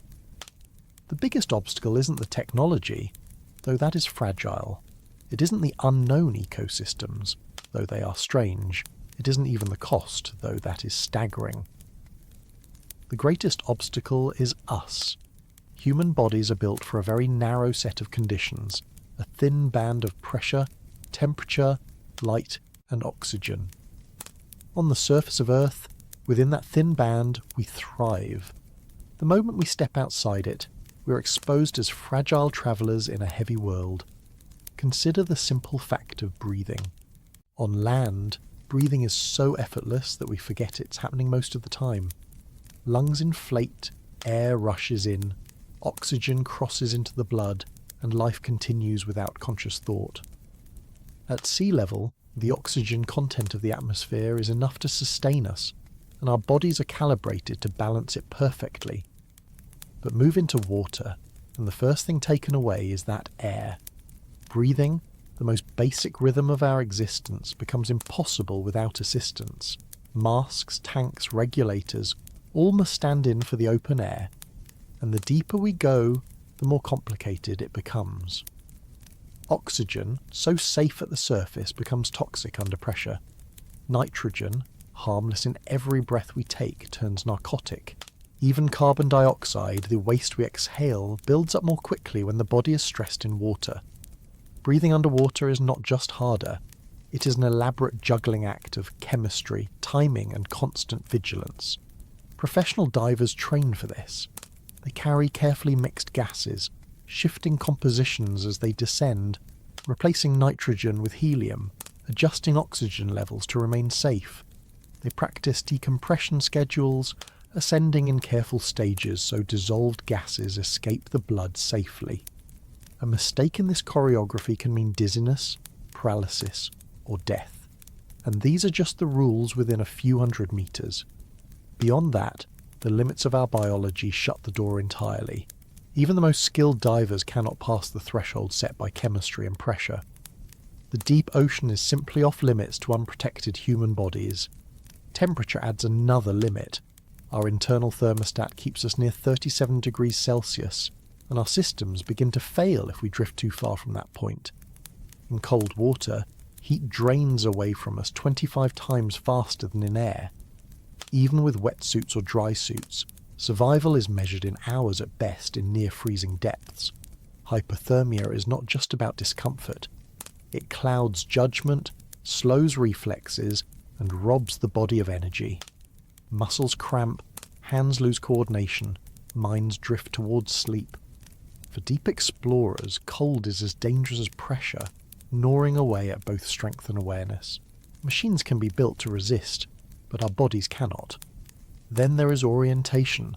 On land, gravity pulls us down, our feet find the ground, and our eyes tell us where the horizon lies. In the deep ocean, none of this works the same way. Darkness hides the horizon. Buoyancy cancels the feeling of weight. Currents tilt and twist. Divers describe vertigo, the unsettling sensation of not knowing which way is up. Some follow the trail of their bubbles to find the surface.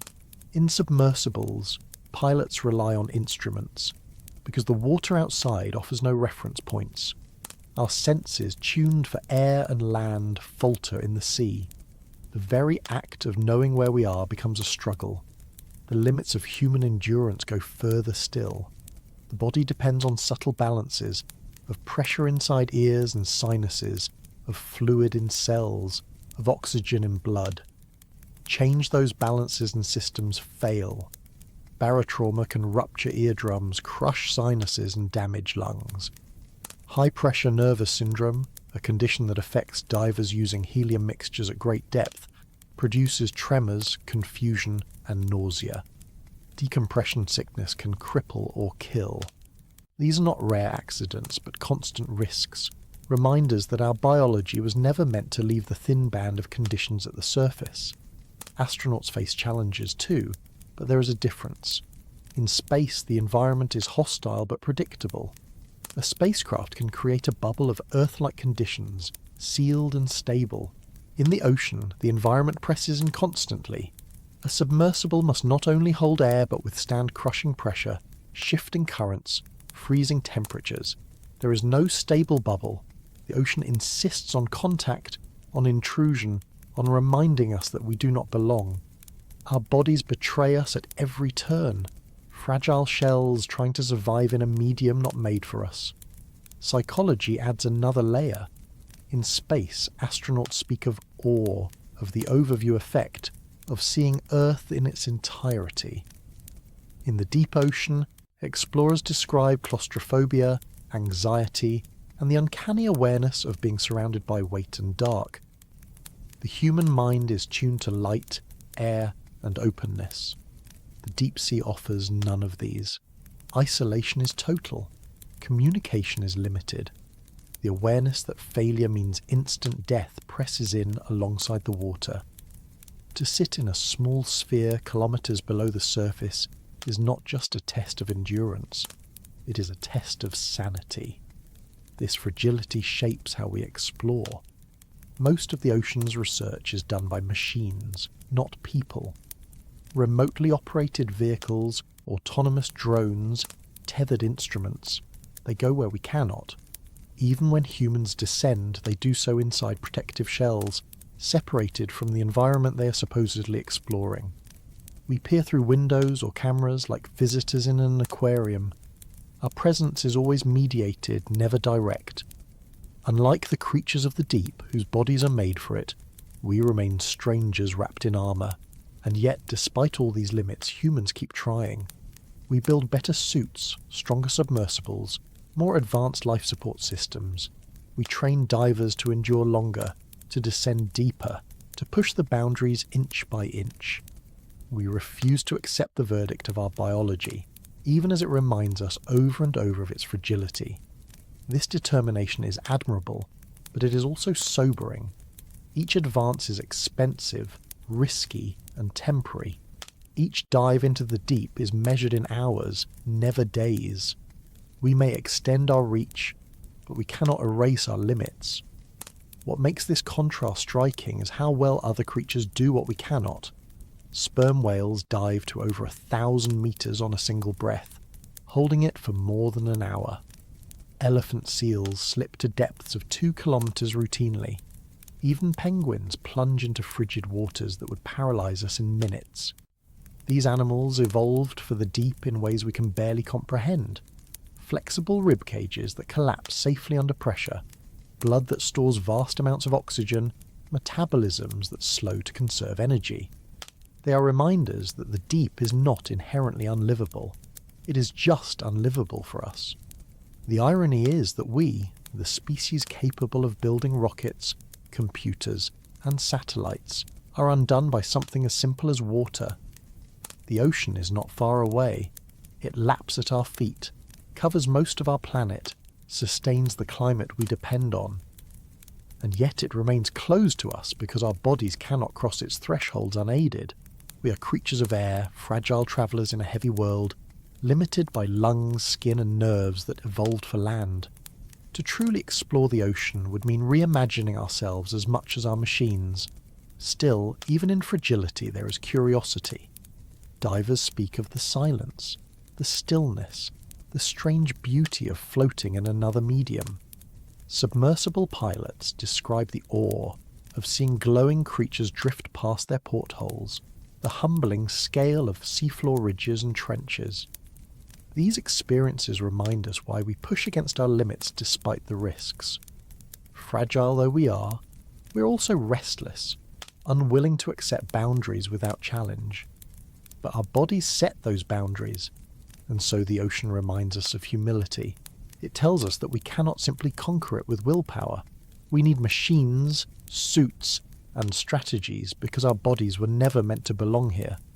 Exploration is always borrowed time, borrowed breath, borrowed heat. And that perhaps is what makes the ocean feel so mysterious. It is a realm not just unknown but fundamentally incompatible with us. As we carry this thought, we move from the body to the shells we build around it, from our fragile biology to the technology we use to compensate. For all the risks and limits, humans have not stopped building submarines, diving suits, and other contraptions to reach deeper. The next part of our journey belongs to these awkward attempts at belonging, the ways we wrap ourselves in armour to visit a place that never invited us, and the lessons those machines teach us about both ingenuity and vulnerability.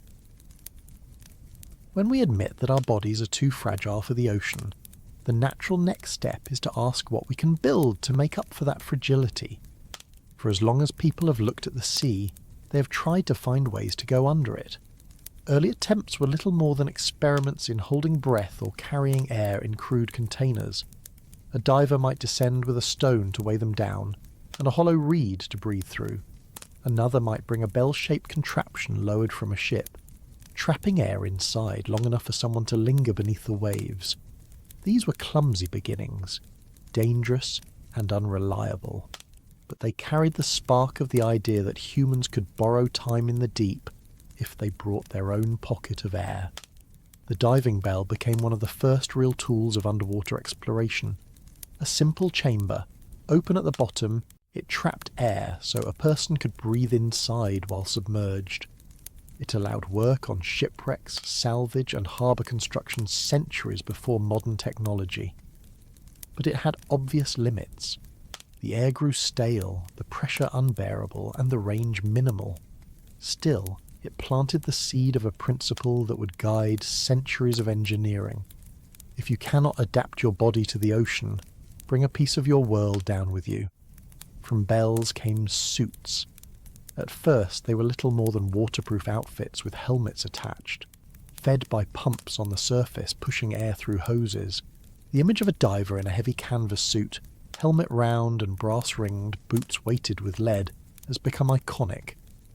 These suits allowed humans to walk on the seafloor in shallow waters, repairing ships, recovering cargo, building docks. They were awkward, heavy, and tethered to the surface, but they expanded our reach. They also came with risks. A broken hose, a failed pump, or an entangled line meant drowning. The suits brought access, but always with strings attached, literally and figuratively. As technology advanced, so did the ambition. In the 20th century, inventors began to imagine suits that could withstand true depth, not just the shallows. Some built articulated shells of metal, each joint sealed with gaskets, each limb stiff but movable, the whole structure resembling a human-shaped submarine. These atmospheric diving suits, as they came to be called, looked like something from science fiction, bulky, metallic, and strange. Inside, a diver could remain at surface pressure while descending hundreds of meters. No need for decompression, no risk of nitrogen narcosis, but there were trade-offs. The suits were heavy, expensive, and limited in mobility. Every motion was effortful. Working in them felt like trying to perform surgery while wearing a suit of armour. While suits tried to keep the human body inside its comfort zone, submarines and submersibles took a different approach. Rather than wrapping the diver in a shell shaped like a person, they placed people inside spheres or cylinders and carried them down as passengers. These machines varied in size, from military submarines designed for stealth and warfare to tiny research craft, barely large enough for one person. The underlying principle, however, was the same: enclose humans in a bubble of air, reinforce it against pressure, and provide controls to move. The first submarines were crude, built centuries ago with hand-cranked propellers and leaky hulls. They were more curiosities than practical tools, often sinking themselves before achieving anything meaningful. But each failure taught lessons, and by the 20th century, submarines had become not just reliable but strategic. During World Wars, they proved their power in combat. Afterward, they proved their potential in exploration. Nations began sending submarines to explore shipwrecks, trenches, and seafloor features, gathering knowledge impossible to gain from the surface. Research submersibles marked another leap. Unlike military submarines, which emphasized range and stealth, these were designed to go down. The bathyscaphe Trieste, for example, descended in 1960 into the Mariana Trench with 2 men inside, reaching nearly 11 kilometers deep. They sat in a tiny steel sphere, suspended beneath a larger float filled with gasoline to provide buoyancy. The descent took hours, and the experience was cramped, dark, and unnerving, but it proved that humans could reach the very bottom of the sea. For decades afterward, only a handful of similar dives occurred. The cost, risk, and engineering challenges meant such missions were rare and symbolic more than practical. In more recent years, advances in materials and design have produced sleeker submersibles. Filmmaker James Cameron built one to dive solo into the Mariana Trench, emphasizing not just depth, but maneuverability, allowing him to film and sample along the way. Private companies have developed tourist subs for shallow dives, luxury vehicles for those wealthy enough to purchase them. Yet even at their most advanced, these machines remain awkward. They are slow, limited in range, dependent on surface support ships, and always balanced precariously against the immense pressure outside. The awkwardness of our attempts shows in scale. Spacecraft are large enough to carry laboratories, dormitories, even gyms. Submersibles are barely large enough to fit their crew. The reason is simple. The deeper you go, the stronger the hull must be, and strength increases with thickness. A larger craft would need impossibly thick walls. The result is that most deep-diving subs are cramped spheres, just wide enough for people to sit shoulder to shoulder among blinking instruments. Claustrophobia is part of the package. Comfort is not a priority. Safety and function always come first. The suits and subs we've built are remarkable, but they reveal our limits more than they erase them. Each one is a compromise, trading mobility for safety, visibility for strength, or endurance for power. Divers in suits cannot move with the grace of fish. Pilots in submersibles cannot roam as freely as whales. Our machines are clumsy imitations of adaptation, placeholders that allow brief visits but never belonging. They give us glimpses, not residence. And yet, awkward though they are, these machines have shown us wonders. Through portholes and cameras we have seen shipwrecks frozen in time, hydrothermal vents spewing minerals into the dark and creatures glowing with alien beauty. Submarines have mapped trenches, studied undersea volcanoes, and even recovered artifacts from centuries past. Each dive adds to our understanding, but always within the narrow window the machines permit. Hours, not days. Kilometers, not oceans. Our attempts at belonging remain temporary. There is something almost poetic about this awkwardness. We, a species that has walked on the moon, still squeeze ourselves into tiny spheres to visit our own planet's depths. We dream of colonizing Mars, yet cannot build a permanent habitat on the seafloor. Our submarines are like borrowed shoes, letting us step into a world we do not fit. Our suits are like costumes, disguises that trick the ocean into tolerating us for a short while. We pretend at belonging, but the ocean always reminds us that we are out of place. The question is whether this awkwardness will always remain. Engineers imagine future subs built of new materials, lighter yet stronger. Suits with robotics to amplify movement, allowing divers to work more naturally. Habitats that might one day rest on the sea floor, pressurized and supplied to house humans for longer periods. Some of these ideas have been tested in prototypes, like underwater laboratories where scientists live for weeks at a time. But these remain exceptions, experiments rather than norms. For most exploration, we still rely on remote vehicles because they are cheaper safer and less awkward than putting humans inside pressure-resistant shells. The ocean doesn't make it easy. In space you can scale up. Larger rockets, larger stations, larger vehicles. In the deep, scaling up makes everything harder. Pressure grows, strength requirements multiply, costs balloon. That is why submarines and suits remain small, awkward, and limited. They reflect not just where our technology is, but what the ocean demands. Still, awkwardness does not mean failure. Each dive, each mission, each attempt expands the boundary of what is known. We may not belong, but we visit. We may not live in the deep, but we witness it. The awkward tools we build are extensions of ourselves, fragile yet determined, clumsy yet curious. They remind us that belonging is not always necessary for exploration. Sometimes, a glimpse is enough to change how we see the world, and those glimpses matter. A diver in a suit repairing a ship, a submersible pilot gazing at a glowing jellyfish, a team recovering samples from a vent, all are part of the story of how humans stretch against limits. We may never be graceful in the ocean, but we continue to try.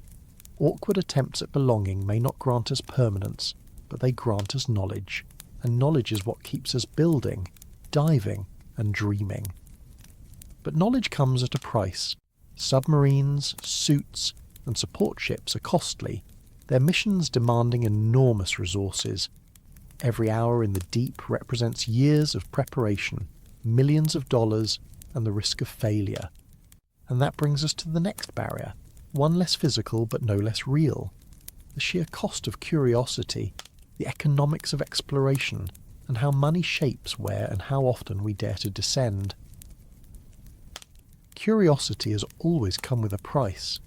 Every great expedition in history required resources, whether it was ships to cross unknown seas, caravans to traverse deserts, or rockets to leave the atmosphere.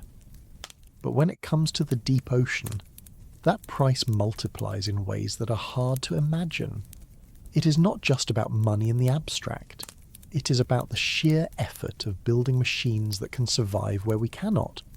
The logistics of supporting missions far from shore, the training, the risks, the fuel, the design, and the fact that every small mistake carries catastrophic consequences. The ocean is expensive not because we are careless, but because every law of physics conspires to make it so. Think about the starting point. Building a vessel that can withstand pressure. Every millimetre of hull thickness, every weld, every joint must be perfect. A spacecraft must be strong too, but once it leaves Earth's atmosphere, it operates in a vacuum where pressure is absent. A submersible, by contrast, faces the relentless squeeze of tons of water from every direction. To resist that squeeze means using rare materials, custom engineering, exhaustive testing. There is no shortcut, no cheap version that still works. A single flaw means failure, and failure in the deep is not just an inconvenience. It means losing the entire vehicle, sometimes with people inside. That risk pushes cost upward. Then consider the support needed. A deep-sea mission cannot begin from the shore. It requires a ship, usually a larger research vessel, capable of carrying the submersible or remotely operated vehicle, along with crew, scientists, engineers, and supplies. These ships cost tens of thousands of dollars per day to operate, sometimes far more. Fuel alone for a voyage across oceans can be staggering. Crew salaries, equipment maintenance, food, and logistics add up quickly. Unlike a laboratory on land, which can run continuously once built, each ocean mission is a self-contained expedition, with a clock ticking from the moment the ship leaves port. The dives themselves add another layer. Each descent consumes not only power and fuel, but also precious time. Batteries must be charged, systems checked, weather conditions monitored. Launching and recovering a submersible is a delicate operation requiring cranes, winches, and skilled coordination. A dive might last only a few hours, but it takes days of preparation and recovery. That ratio of effort to outcome makes every hour in the deep extraordinarily costly. When scientists say that we know more about Mars than our own seafloor, part of the reason is that satellites can map Mars cheaply from afar, while the ocean demands expensive, painstaking effort for each tiny piece of information. Technology itself is not reusable in the same way as space instruments. Rovers on Mars last year's, operating on solar power, sending back gigabytes of data continuously. Submersibles often require extensive maintenance after each dive. Saltwater corrodes, pressure stresses parts, and recovery can damage delicate instruments. Every mission has a built-in expectation of repair and replacement. Budgets must account not only for building machines, but for rebuilding them over and over. Insurance and safety add their own burdens. Sending people into the deep involves risks so high that precautions must be layered thick. Every system must have redundancies. Emergency plans must be rehearsed. Even then, accidents happen, and when they do, the costs, both financial and human, are immense. After each failure, regulations tighten, designs are re-evaluated, and costs rise further. Exploration becomes not just a matter of building machines, but of building trust, convincing funders, governments, and crews that the risks are worth taking. There is also the cost of invisibility. Space exploration captures public imagination easily, because telescopes produce images, galaxies, planets, nebulae, stunning pictures that justify budgets. The ocean rarely offers such spectacle. Photographs from the deep are often murky, grainy, or bewildering to the untrained eye. To the scientist, a fuzzy image of a worm or shrimp is thrilling, but to the public it looks unimpressive compared to the rings of Saturn or the surface of Mars. That lack of visual drama means funding is harder to secure, and each project must fight for attention against more glamorous endeavours. The ocean is no less mysterious, but it is harder to sell. Private ventures face similar challenges. A wealthy individual might fund a deep-sea dive, as some have done, but even billionaires cannot easily absorb the recurring costs of regular exploration.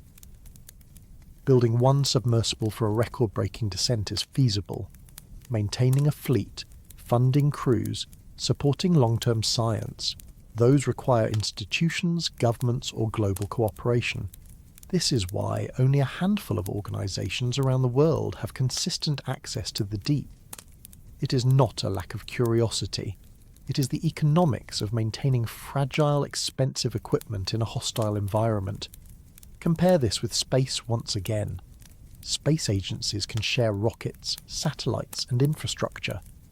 A launch site can serve multiple missions over decades.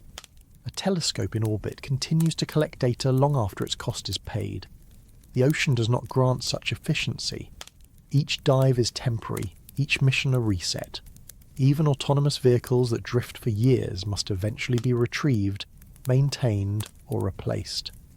Nothing is permanent in saltwater. Rust, biofouling, and pressure guarantee decay. This cycle of replacement drives costs upward endlessly. The cost also limits scale. Oceanographers often say that if they had the budget of a single Mars rover, they could map vast sections of the seafloor in detail. Instead, they make do with small grants, short voyages, and patchwork surveys.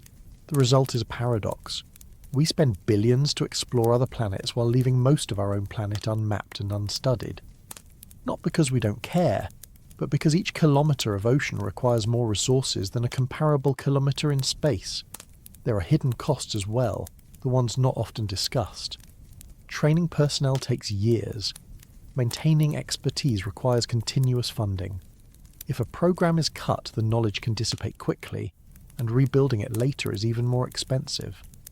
Exploration is not just about machines. It is about people who know how to design, pilot, repair, and interpret.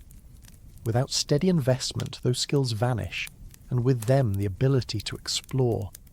This fragility of human infrastructure mirrors the fragility of our machines.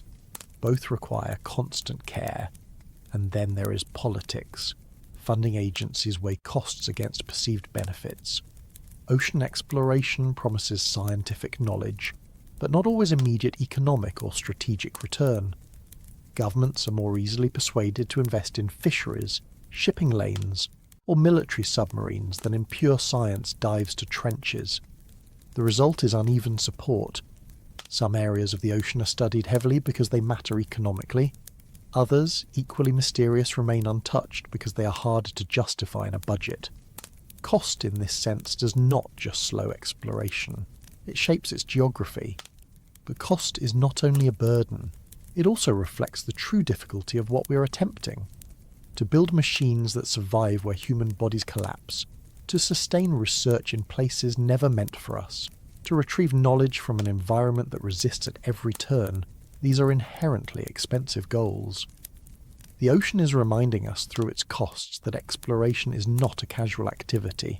It is an extraordinary effort, requiring extraordinary commitment. That commitment comes at a price measured in money, time, and risk. Still, there is irony here. For all its expense, the ocean is central to our survival. It regulates climate, produces oxygen, provides food, and supports economies. We depend on it daily, yet we hesitate to invest in understanding it. The true cost may not be the money spent, but the money not spent. The price we will pay for ignorance in the face of rising seas, collapse in fisheries, and changing currents. Exploration is not just curiosity, it is preparation. To neglect it because it is expensive is to risk cost far greater later. And so the barrier of cost remains, as invisible and relentless as pressure, darkness, or cold. It determines how often we dive, how far we go, and what we learn. It explains why entire mountain ranges beneath the sea remain unmapped, why ecosystems vanish before we ever see them, why myths persist about monsters in the deep. It is not that we lack curiosity, it is that curiosity demands resources, and resources are scarce. The ocean is vast, hostile, and expensive, and those three words keep it unexplored. But cost, though heavy, is not the only subtle barrier. Even when money is secured, machines are built, and missions launched, the ocean introduces another complication.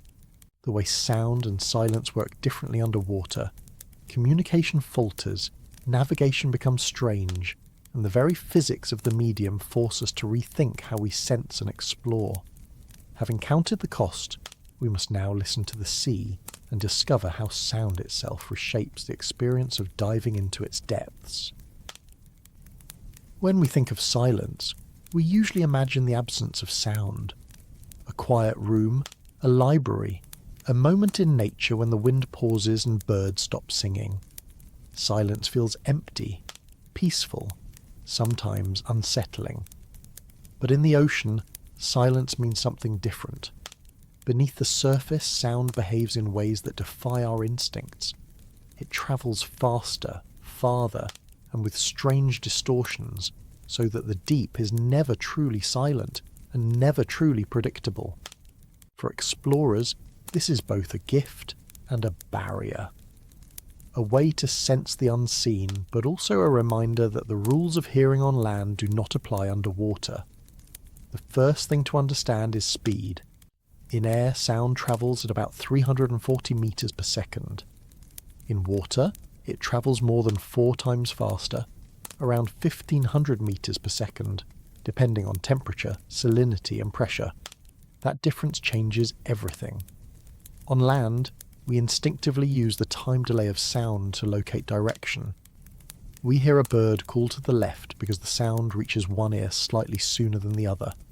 Underwater, the delay is almost non-existent. Sound arrives at both ears nearly simultaneously, and our brains, built for air, struggle to interpret direction.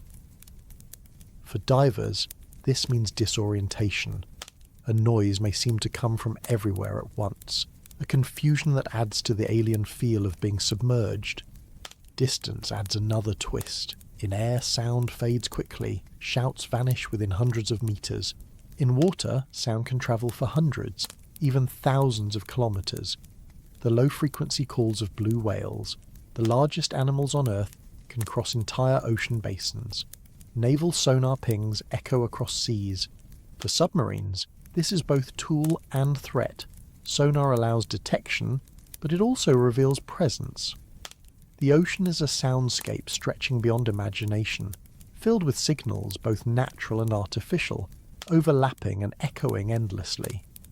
Explorers rely on this property because light cannot penetrate far. Cameras show only what is near. Sonar, by contrast, can map entire regions. A simple echo sounder on a ship sends pings downward, measuring the time until echoes return, drawing outlines of the seafloor. More advanced systems sweep side to side, building images of underwater landscapes. Multibeam sonar creates detailed maps, revealing ridges, trenches, and wrecks. These tools are invaluable, but they also show the limitations of sound. The pictures sonar produces are not photographs but interpretations, shapes built from echoes. They require training to read, and they never carry the clarity of sight. At the same time, sound's reach introduces challenges. Because it travels so far, noise in one place can disrupt life in another. Whales and dolphins depend on sound not only for communication, but for navigation and hunting. They echolocate, bouncing clicks off prey to build sonic pictures of their world. Ships, submarines, and industrial activity add layers of noise that interfere, masking signals, confusing animals, even causing strandings. The deep ocean, once imagined as a place of silence, is increasingly a place of human-made sound. Exploration does not just depend on noise, it creates it, and that noise has consequences. For humans inside submersibles, the soundscape is strange and often unsettling. The ocean creaks and groans. Hulls ping as they adjust to pressure. Thrusters hum, and sometimes faint biological noises filter in. Shrimp crackle in reefs. Fish croak or grunt. Whales moan in the distance.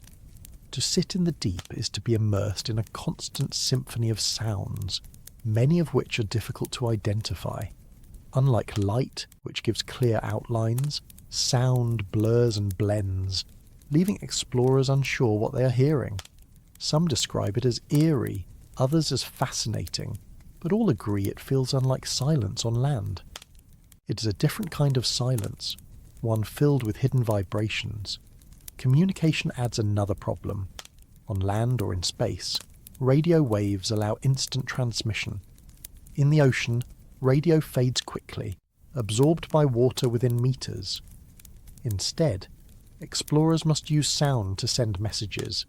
Acoustic modems transmit pings, encoding data in slow, choppy bursts. A submersible sending information to the surface may do so at the speed of an old dial-up modem with delays, distortions, and dropped signals. Real-time video is impossible. Even voice communication underwater is limited to divers within short range using special equipment. The ocean cuts connections, isolating those below. In this way, the very medium that carries sound so far also muffles our ability to use it effectively. This isolation shapes exploration. When a rover explores Mars, scientists can send commands and receive images, albeit with a delay of minutes. When a submersible dives into the deep, once the hatch is sealed and the descent begins, contact becomes patchy. Pilots rely on their own judgment, their own instruments, knowing that the surface may not hear them clearly or at all. This separation increases risk and cost, but it also reinforces the feeling of being in another world. The sound of silence in the deep is not the absence of noise, but the absence of reliable communication. Sound also reveals mysteries. Scientists have recorded unexplained noises in the ocean, some later identified, others still uncertain. The bloop, a powerful low-frequency sound recorded in the 1990s, was once thought to be from a giant unknown creature, but later attributed to ice quakes, massive shifts of glaciers. Other sounds remain harder to explain, echoes and rumbles that hint at geological activity, storms, or perhaps life we do not yet understand. These mysteries remind us that the ocean is not only unexplored in geography, but in acoustics.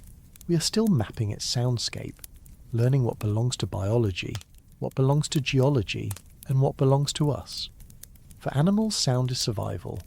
For humans, sound is obstacle and opportunity. We cannot rely on our ears and water the way whales do. We build instruments instead, clumsy imitations of natural sonar. We listen, but imperfectly. And in listening, we also disturb. Our exploration becomes part of the noise, changing the very soundscape we're trying to study. Silence in the ocean is never pure. It is always layered, always relative, always fragile. Perhaps the most striking contrast is between perception and reality. On the surface, the ocean looks peaceful. Stand on a quiet beach, and you hear only the wash of waves. Beneath, however, lies a world humming with clicks, calls and echoes, a constant communication network stretching farther than the rest we have built on land. For the creatures that live there, this is normal. For us, it is alien. Our ears are tuned to air, not water. We are strangers in an acoustic world. Explorers often describe a peculiar sensation when they turn off their lights, shut down thrusters, and drift quietly in the deep. At first, it feels like silence. Then the sounds emerge. Faint clicks, distant rumbles, the groan of water moving, the crackle of life invisible in the dark. It is a reminder that the ocean is never still. Its silence is full of meaning, if only we had the senses to interpret it properly. For us, though, the difficulty of sound underwater remains one more reason why exploration is so hard. We cannot see far, and we cannot communicate easily. We map with echoes instead of eyes. We navigate with instruments instead of instincts, and we struggle to maintain connection in a medium that warps every signal. This is not just inconvenience, it is another barrier, as real as pressure and darkness, slowing every attempt to know the deep. And yet, despite these challenges, we continue. We build better sonar, more sensitive hydrophones, more robust acoustic systems. We record whale songs, trace the routes of submarines, and listen for earthquakes beneath the seafloor. Each improvement gives us clearer glimpses, but always through the filter of sound's peculiar rules underwater. The ocean insists that we adapt to its language, not the other way around. As we drift with this thought, we find ourselves circling back to one of the most humbling facts of all. For all our technology, we still know the surface of Mars better than the seafloor of our own planet. Sound carries farther underwater than light, but it still leaves us blind in many ways, and so the next step in our journey takes us into this paradox. How, with satellites orbiting other worlds and rovers crossing alien landscapes, we still cannot claim to know the mountains, valleys and plains beneath our own seas. When you look at a map of Earth, the oceans are blue. They take up most of the space, dominating the globe, covering nearly 3/4 of its surface. That blue seems simple, almost empty, as though the sea is flat and featureless, a watery expanse hiding nothing more than depth. But that image is a lie of convenience. Beneath the waves, the Earth is as dramatic as any landscape above, filled with mountain ranges taller than the Rockies, canyons deeper than the Grand Canyon, plains stretching wider than continents. The problem is that we don't see it. We still don't really know it. And that's why, despite living here, we can honestly say we understand Mars better than we understand our own seafloor. At first, that sounds absurd. Mars lies millions of kilometres away, a barren world we've never walked freely upon. The ocean lies just meters away, touching every shore, something we sail across, fish in and swim through daily. How can the distant planet be better mapped than the ground beneath our own waves? The answer lies in how information is gathered and in the simple fact that water hides. Mars, as alien as it is open to view. Orbiting spacecraft circle it constantly, photographing every canyon, every dune, every volcanic peak. Light travels freely across its surface, unimpeded by atmosphere or clouds, allowing cameras to capture details as small as a meter across. The data is stitched together into maps of astonishing precision. We can trace the meanders of dried riverbeds, the outlines of ancient craters, the layering of cliffs.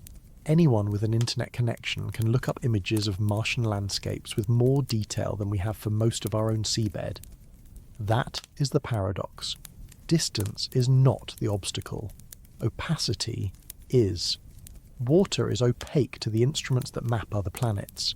Satellites cannot see through it. Radar, so useful for peering beneath the clouds of Venus or the sands of the Sahara, scatters quickly in liquid. Light, of course, vanishes within a few hundred meters. From orbit, the ocean is a blue blur, its surface visible but its depths hidden. We can measure its height, track its waves, watch its currents swirl, but the floor beneath remains concealed. To map the seafloor, we must go there. And that is where the barriers of pressure, darkness, cold, and cost all collide. Ships equipped with sonar can scan the bottom, but their beams spread with depth and precision decreases. Even advanced multibeam sonar systems which sweep wide arcs of seafloor take time. A single ship might spend years covering a small fraction of the ocean. To map the entire seabed in detail would require centuries at current rates. Instead, we have partial maps stitched together from scattered surveys, filled with guesswork in between. Global maps of the ocean floor exist, but their resolution is coarse. Features smaller than several kilometres across blur into invisibility. By comparison, the surface of Mars is mapped at resolutions of meters. We could spot a car-sized object on Mars more easily than a shipwreck in the mid-Atlantic. This lack of detail is not just academic, it has consequences. Submarine cables, vital for internet and communication, are laid across terrain we often don't fully know.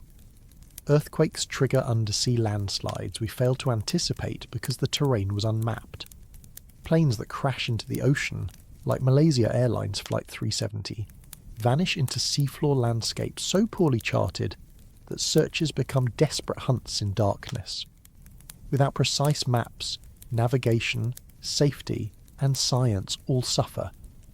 Yet the effort to improve them is slow, expensive, and often overlooked. The irony is that glimpses of the seabed we do have show extraordinary diversity.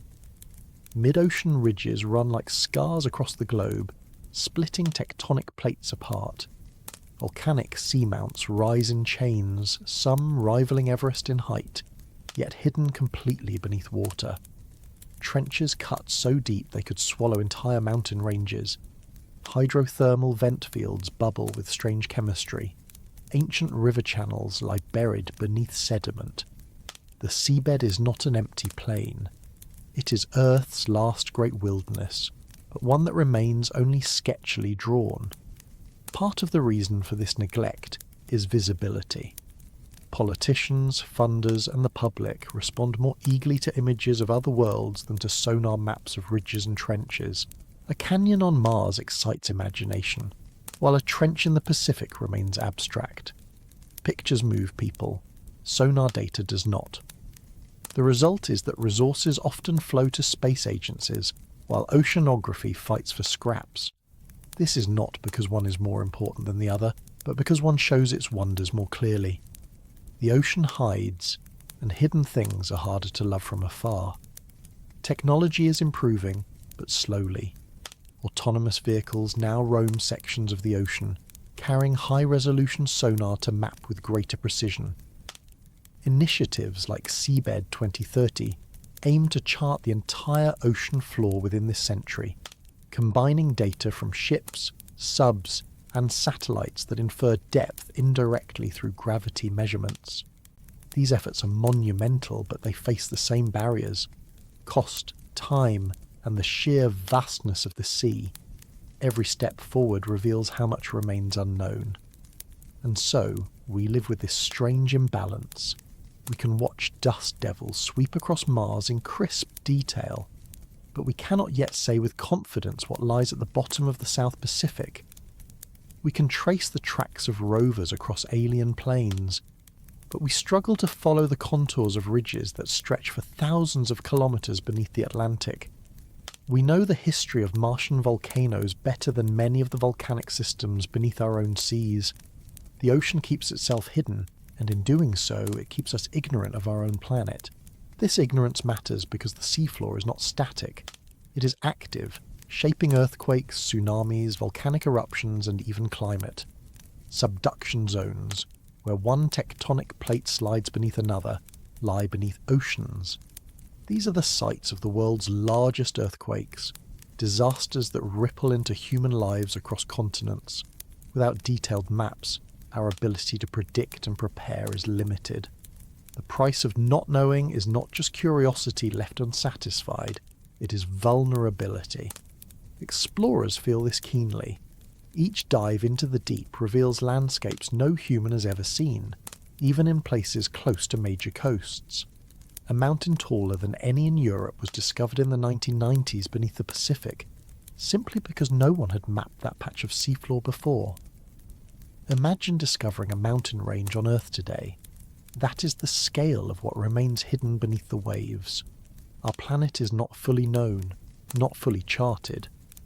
Blue space on maps hides entire continents of geology and biology we have yet to explore. Why does this gap persist? In part because the ocean resists the tools we prefer. We are creatures of sight, and we like to see clearly. The ocean forces us to hear instead, to interpret echoes, to accept fuzziness. In space, clarity is possible. In the sea, ambiguity is built into the medium. We resist that ambiguity, and in resisting it, we turn our attention to places where certainty is easier. Mars offers clarity. The ocean offers mystery. And mystery, paradoxically, discourages funding as much as it inspires it. Yet for all these obstacles, mapping the unknown is not hopeless. Each year, new expeditions fill in blanks. Each sonar sweep reveals details once hidden. Collaborative projects pool data from navies, research institutes and private vessels, slowly improving resolution. The picture sharpens piece by piece, like a puzzle assembled in fragments. Someday, perhaps, the entire ocean floor will be mapped as clearly as any continent. But until then, the paradox remains. We know distant worlds better than the one beneath our feet. This paradox also shapes how we think of exploration itself. If knowledge is a kind of map, then ignorance is uncharted territory. The ocean reminds us that our ignorance is vast. It humbles us, reminding us that exploration is not a finished story but an ongoing one.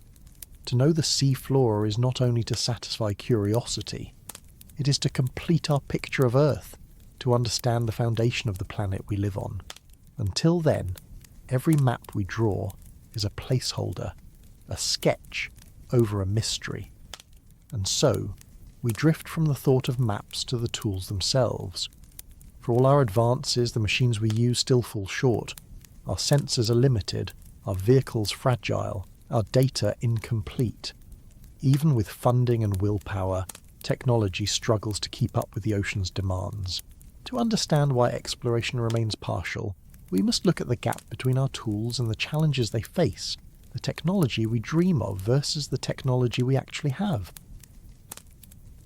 When people imagine exploration, they often picture technology at the centre of it. The spacesuit, the rover, the telescope, the rocket. Tools are what make the impossible possible. They allow us to stretch beyond our biology and peek into realms that would otherwise remain closed. But when it comes to the ocean, the story is different. The tools we have, remarkable as they are, remain behind the curve. They give us glimpses, they give us fragments, but they cannot yet give us mastery. The ocean demands more than we are currently able to build, and that mismatch between the scale of the challenge and the capacity of our machines is what we might call the technology gap. The problem begins with pressure. A tool that works flawlessly in a lab may fail utterly at depth. Electronics short out, casings implode, seals weaken. Every instrument that goes into the sea must be redesigned for an environment that crushes relentlessly. Imagine building a delicate clock and then asking it to keep perfect time while being squeezed by thousands of tons of force from every direction. That is the engineering puzzle of the ocean. Even when we succeed, success often comes at the cost of fragility. Instruments that survive one dive may need complete overhauls before the next. Robustness is rare, and rarity means expense. Energy is another constraint. In space, solar panels spread wide, collecting light and feeding instruments for years. In the deep sea, there is no light to harvest. Vehicles must rely on batteries, which limit duration and range. A submersible may dive for only a few hours before power dwindles. Autonomous vehicles can last longer, but only by moving slowly and sacrificing capabilities. The dream of machines roaming freely for months, scanning and recording without interruption, is still largely out of reach. Every dive is a race against the clock, with precious little margin for error. Communication compounds the challenge. On land or in orbit, data streams back continuously. Satellites transmit images, rovers send videos, probes broadcast telemetry. In the ocean, water blocks most of these signals. Acoustic modems, as we've seen, are slow and unreliable. Fibre optic cables can tether remotely operated vehicles to ships, providing control and video feeds, but those cables limit range and mobility. Cut the tether, and autonomy becomes the only option, but autonomy means the machine must make decisions on its own, with no chance for mid-course correction if something goes wrong. Our tools, therefore, are caught between dependence and isolation, neither choice ideal. Durability against corrosion is another endless battle. Saltwater is one of the most corrosive environments on Earth. Metals rust quickly, plastics degrade, seals weaken. Every piece of equipment requires careful materials science, constant maintenance, and eventual replacement. Unlike a telescope in orbit, which may function for decades with minimal upkeep, ocean instruments live short, punishing lives. They are consumed by the very medium they study. This churn keeps costs high and progress slow. The technology gap is also a matter of scale. The ocean is vast beyond reckoning, and our tools are small. A single ship, even working tirelessly, can cover only a fraction of the seafloor in its lifetime. A handful of autonomous vehicles cannot map or sample the entirety of an ocean basin. The scale of the challenge dwarfs the scale of our machines. It is like trying to understand a forest by examining a few trees, or trying to map a continent with a single car. We make progress, but progress remains uneven, patchy, and partial. Even the tools we consider advanced are often blunt instruments compared to what we need. Sonar maps the seafloor, but with limited resolution. Cameras capture images, but only in narrow cones of artificial light. Sampling devices scoop up sediment or water, but disturb the environment in the process. We yearn for precision, the ability to see the deep as clearly as we see our own backyards, but our tools refuse to give it. Instead, they give us approximations, outlines, hints of what lies below. The deep stays veiled not because we don't try, but because our instruments cannot pierce fully. This gap is not just about what the ocean resists, but about what humans prioritize. Space exploration inspires massive investments, and technologies develop rapidly as a result. The ocean, by contrast, receives a fraction of that attention. Funding limits innovation. Many oceanographic tools in use today are decades old in concept, refined incrementally, but not revolutionized. Researchers often describe their field as under-equipped, forced to innovate on small budgets, reusing and adapting older devices. Ambitious ideas, swarms of coordinated autonomous vehicles, pressure-resistant long-term habitats, fleets of robotic mappers remain mostly on paper. The technology gap is not just technical, it is political and economic too. And yet, progress does happen, though often quietly. Pressure housings built of new ceramics or composites hold instruments deeper than before. Lithium batteries extend endurance, Machine learning algorithms allow autonomous vehicles to adapt better to changing currents. Cameras improve in sensitivity, capturing clearer images in low light. Each innovation chips away at the gap, but the ocean is relentless, and each step forward reveals just how much further we have to go. The difficulty is not only in making tools survive, but in making them useful. Collecting data is one thing, interpreting it is another. The ocean produces overwhelming amounts of information: sound recordings, sonar returns, chemical measurements, genetic samples. Managing and analysing this torrent requires computing power and collaboration across nations.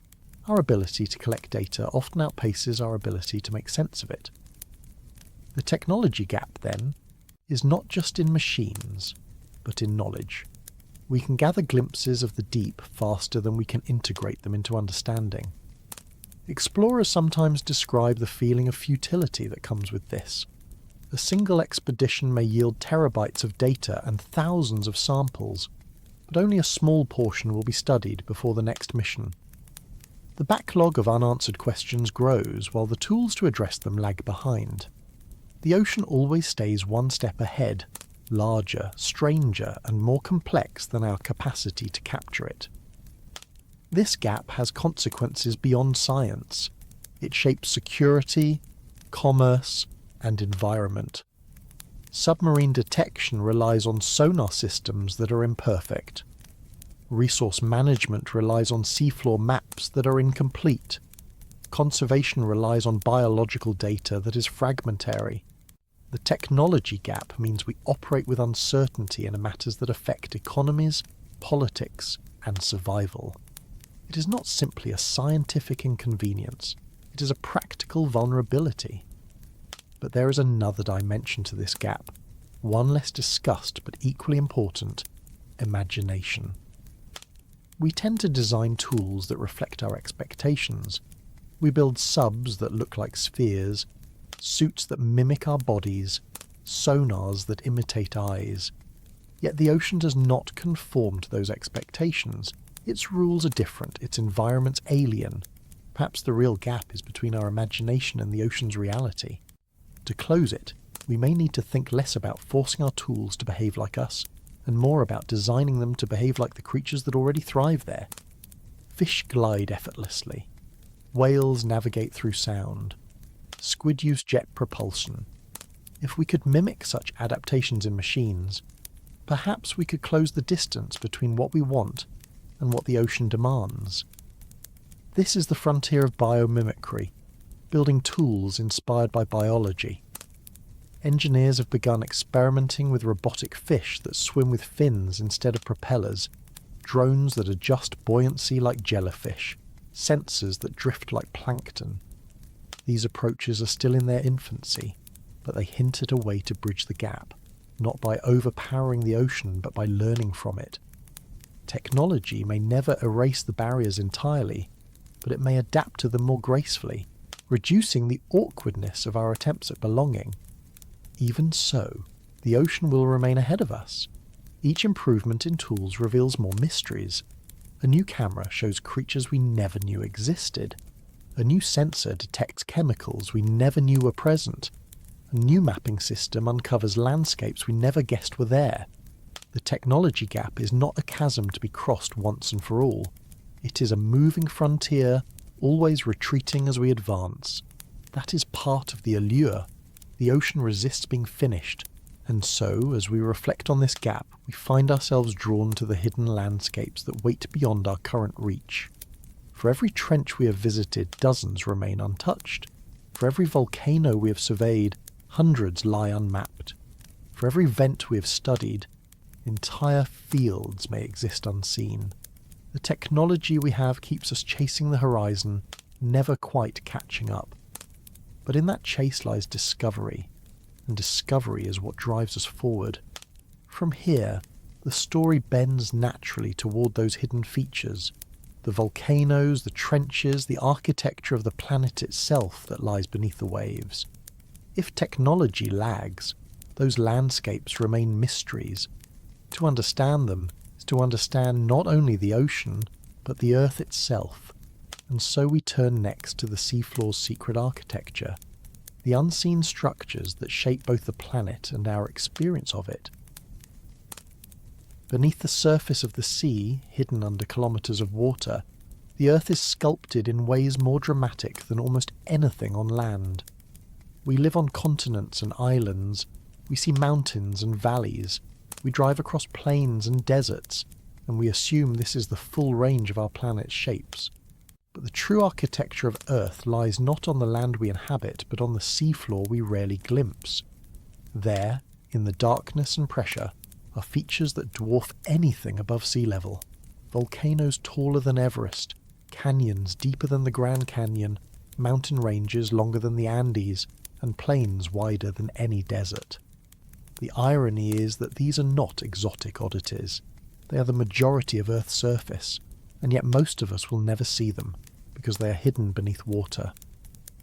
The most prominent structures are the mid-ocean ridges. Stretching for more than 60,000 kilometres, they form a continuous mountain chain encircling the globe. If lifted above sea level, they would be the longest mountain range on Earth, winding through every ocean basin. These ridges are where tectonic plates diverge, where magma rises to create new seafloor. They are factories of rock, constantly adding to the planet's crust, reshaping the ocean floor in slow but relentless ways. The ridges are not just lines on a map. They are dynamic landscapes, with peaks, valleys, and volcanic vents. Some rise high enough to break the surface as islands. Iceland, for example, is part of this system. But most of it remains hidden, a colossal backbone of Earth we know mainly through sonar scans and scattered dives. Equally dramatic are the trenches, the deep scars where plates converge. The Mariana Trench in the Western Pacific is the most famous, plunging nearly 11 kilometres deep. But it is not alone. The Tonga Trench, the Philippine Trench, the Peru-Chile Trench all carve into the seafloor with depths that stagger the imagination. These trenches mark places where one tectonic plate is forced beneath another, descending into the mantle. They are sites of earthquakes, tsunamis, and immense geological power. Standing at their edges would be like looking down cliffs so vast that scale itself breaks. Yet no human eye has seen most of these places directly. Our knowledge comes from instruments, from echoes returning through water, from brief descents in fragile spheres. The architecture of the planet is there, immense and active, but out of sight. Between ridges and trenches lie volcanic arcs, seamount chains, and abyssal plains. Volcanic arcs form where descending plates melt, feeding magma that rises to create lines of volcanoes. Some emerge as islands, the Aleutians, the Japanese archipelago, the Lesser Antilles. Others remain submerged, mountains taller than any terrestrial peak, but flattened by waves long ago. These seamounts dot the ocean floor by the tens of thousands, each an undersea volcano, many extinct, some still active. They rise abruptly from abyssal plains, isolated giants in a desert of depth. Their slopes host unique ecosystems, their tops sometimes eroded into flat-topped plateaus called guyos. Despite their abundance, only a small fraction have been mapped or studied.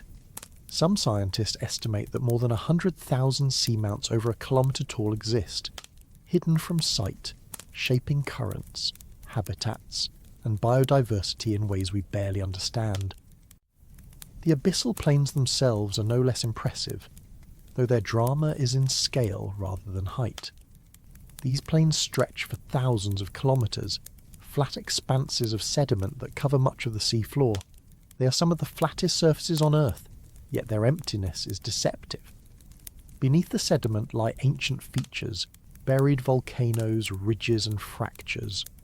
On their surface lie manganese nodules, mineral-rich lumps that have attracted interest for deep-sea mining.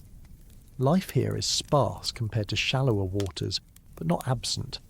Strange creatures adapted to low-energy environments wander slowly, feeding on the trickle of organic material falling from above. The plains remind us that architecture is not always vertical. Sometimes it is horizontal, vast and seemingly endless.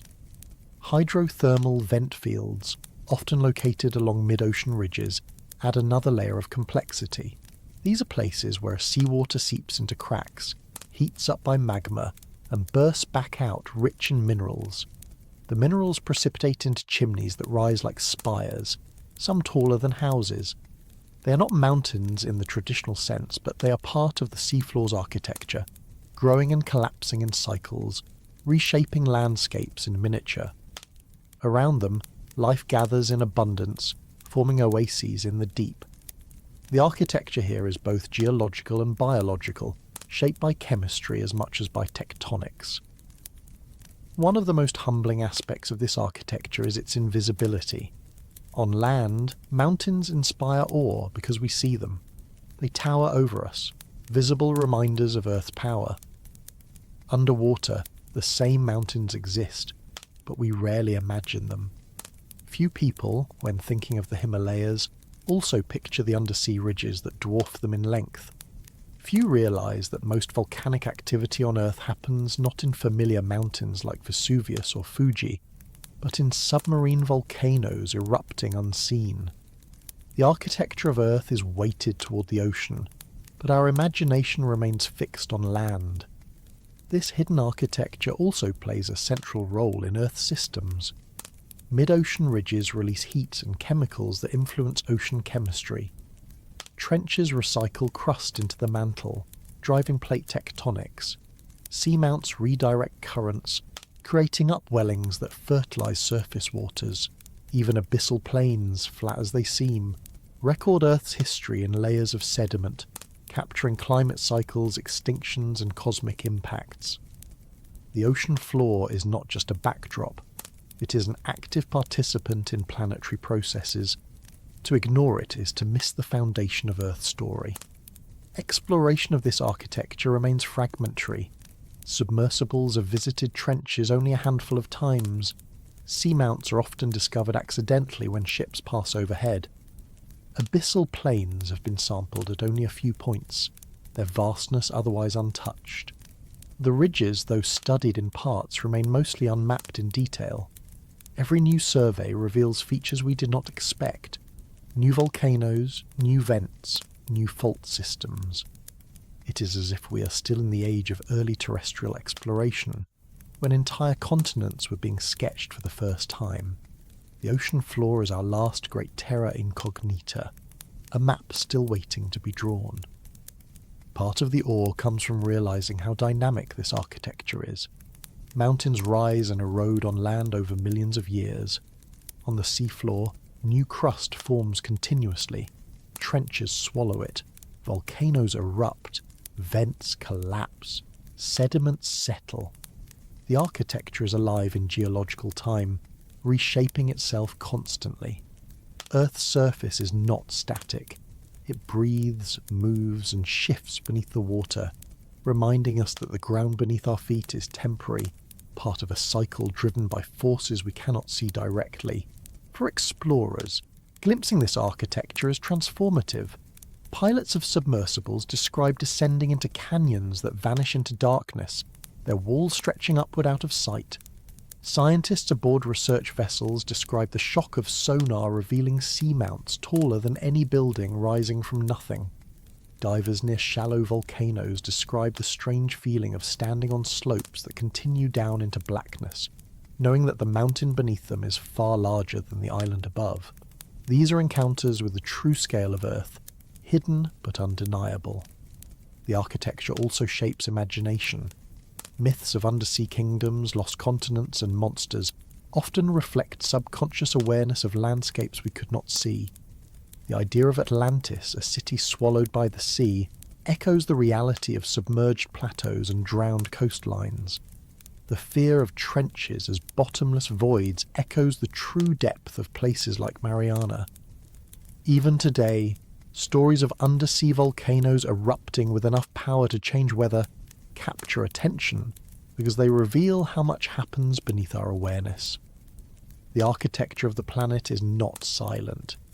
It intrudes into our lives through earthquakes, tsunamis, and climate shifts, whether or not we choose to look at it directly. In a sense, the ocean's hidden architecture is a reminder of humility. We walk on land and think we understand Earth. We point telescopes at Mars and think we know other planets. But beneath our own seas lies a world larger, taller, deeper, and more active than almost anything we've mapped elsewhere.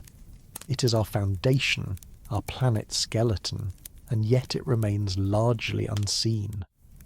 To truly explore the ocean is to confront this architecture, to accept that Earth is not just the ground beneath our feet, but the ground beneath the waves.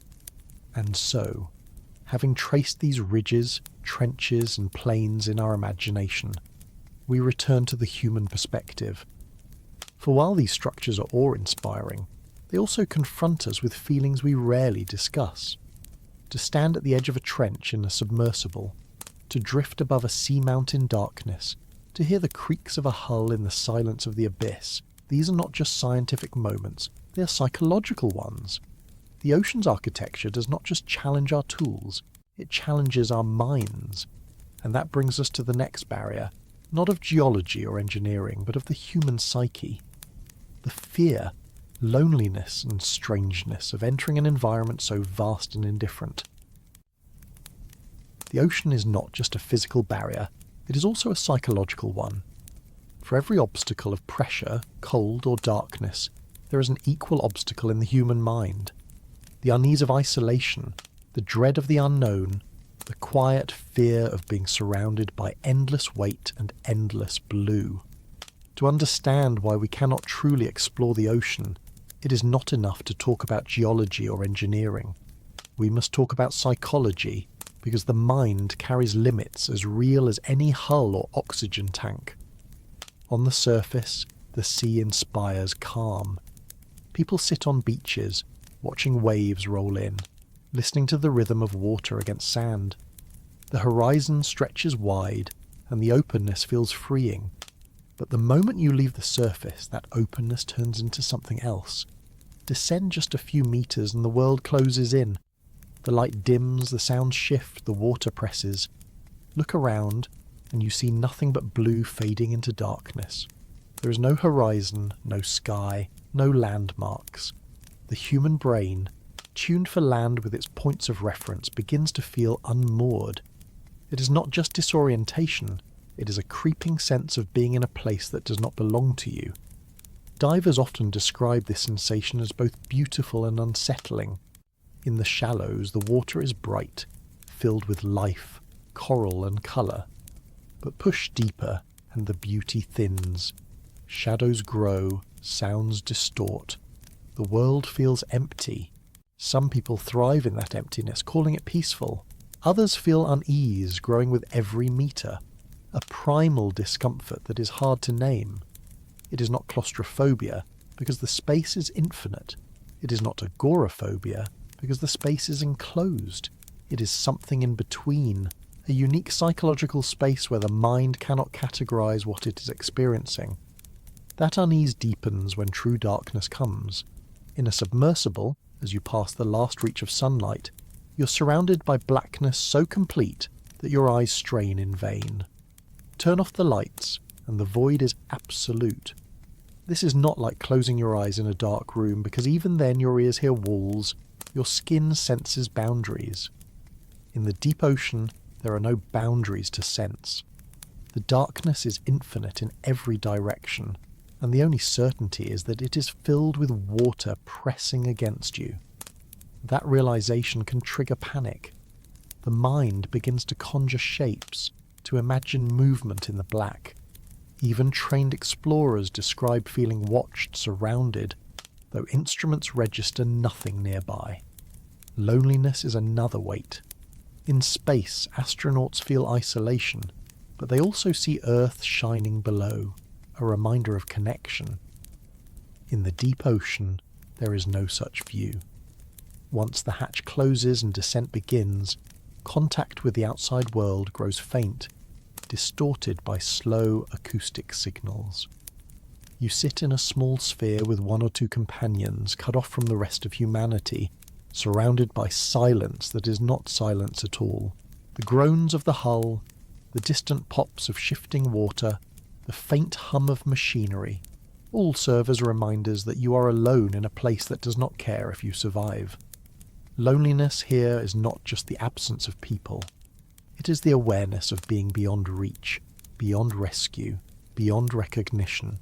Fear, too, takes on new forms.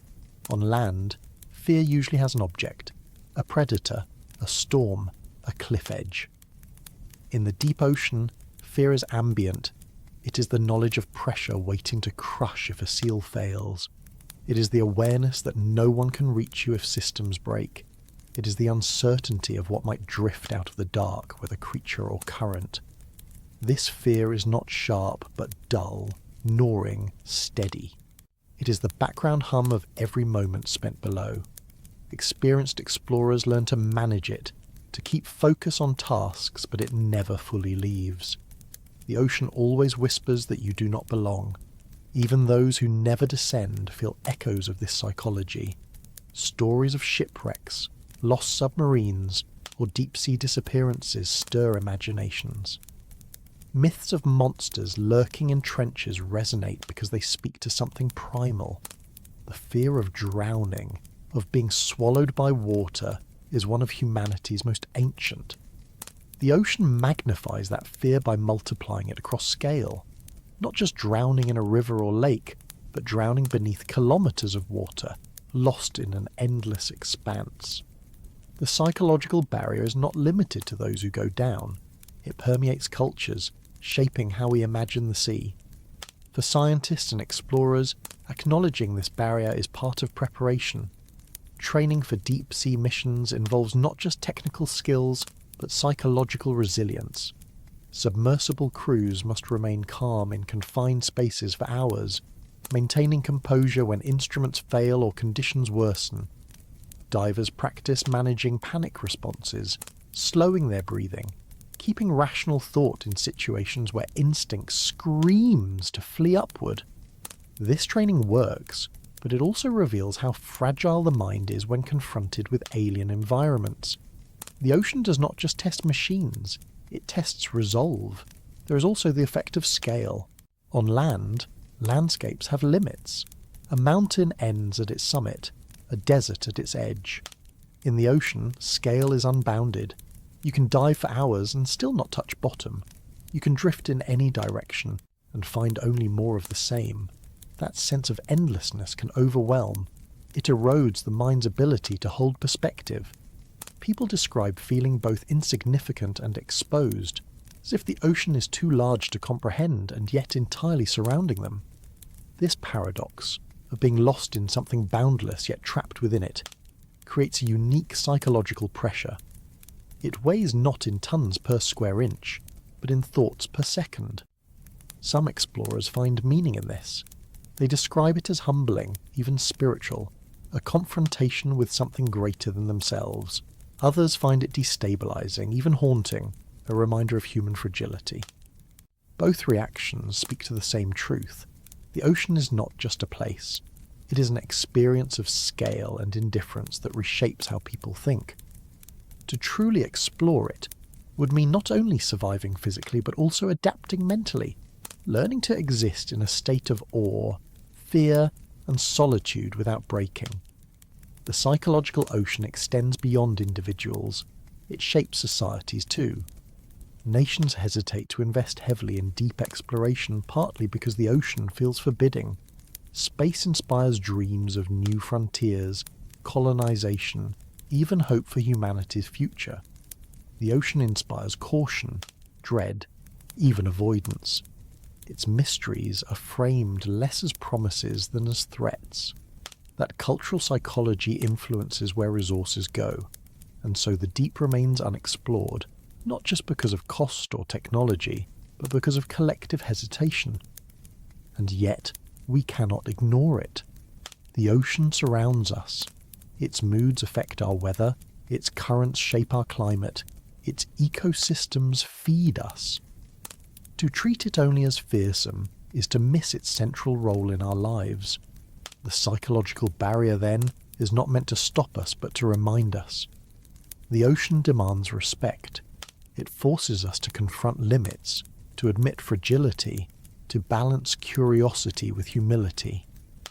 These are not comfortable lessons, but they are necessary.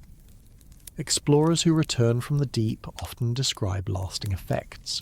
Some speak of recurring dreams of darkness and weight, others of renewed appreciation for air and light. Some describe the experience as addictive, the strangeness pulling them back again and again. Others describe it as something they endured once and never wish to repeat. The ocean leaves its mark on the mind, shaping memories as powerfully as it shapes landscapes. Ultimately, the psychological ocean is as real as the physical one. Fear, loneliness, and endless blue are not side effects of exploration. They are part of the terrain. To explore the ocean fully would mean not just building stronger machines, but stronger minds. Minds capable of dwelling in alien silence without breaking, capable of facing indifference without despair.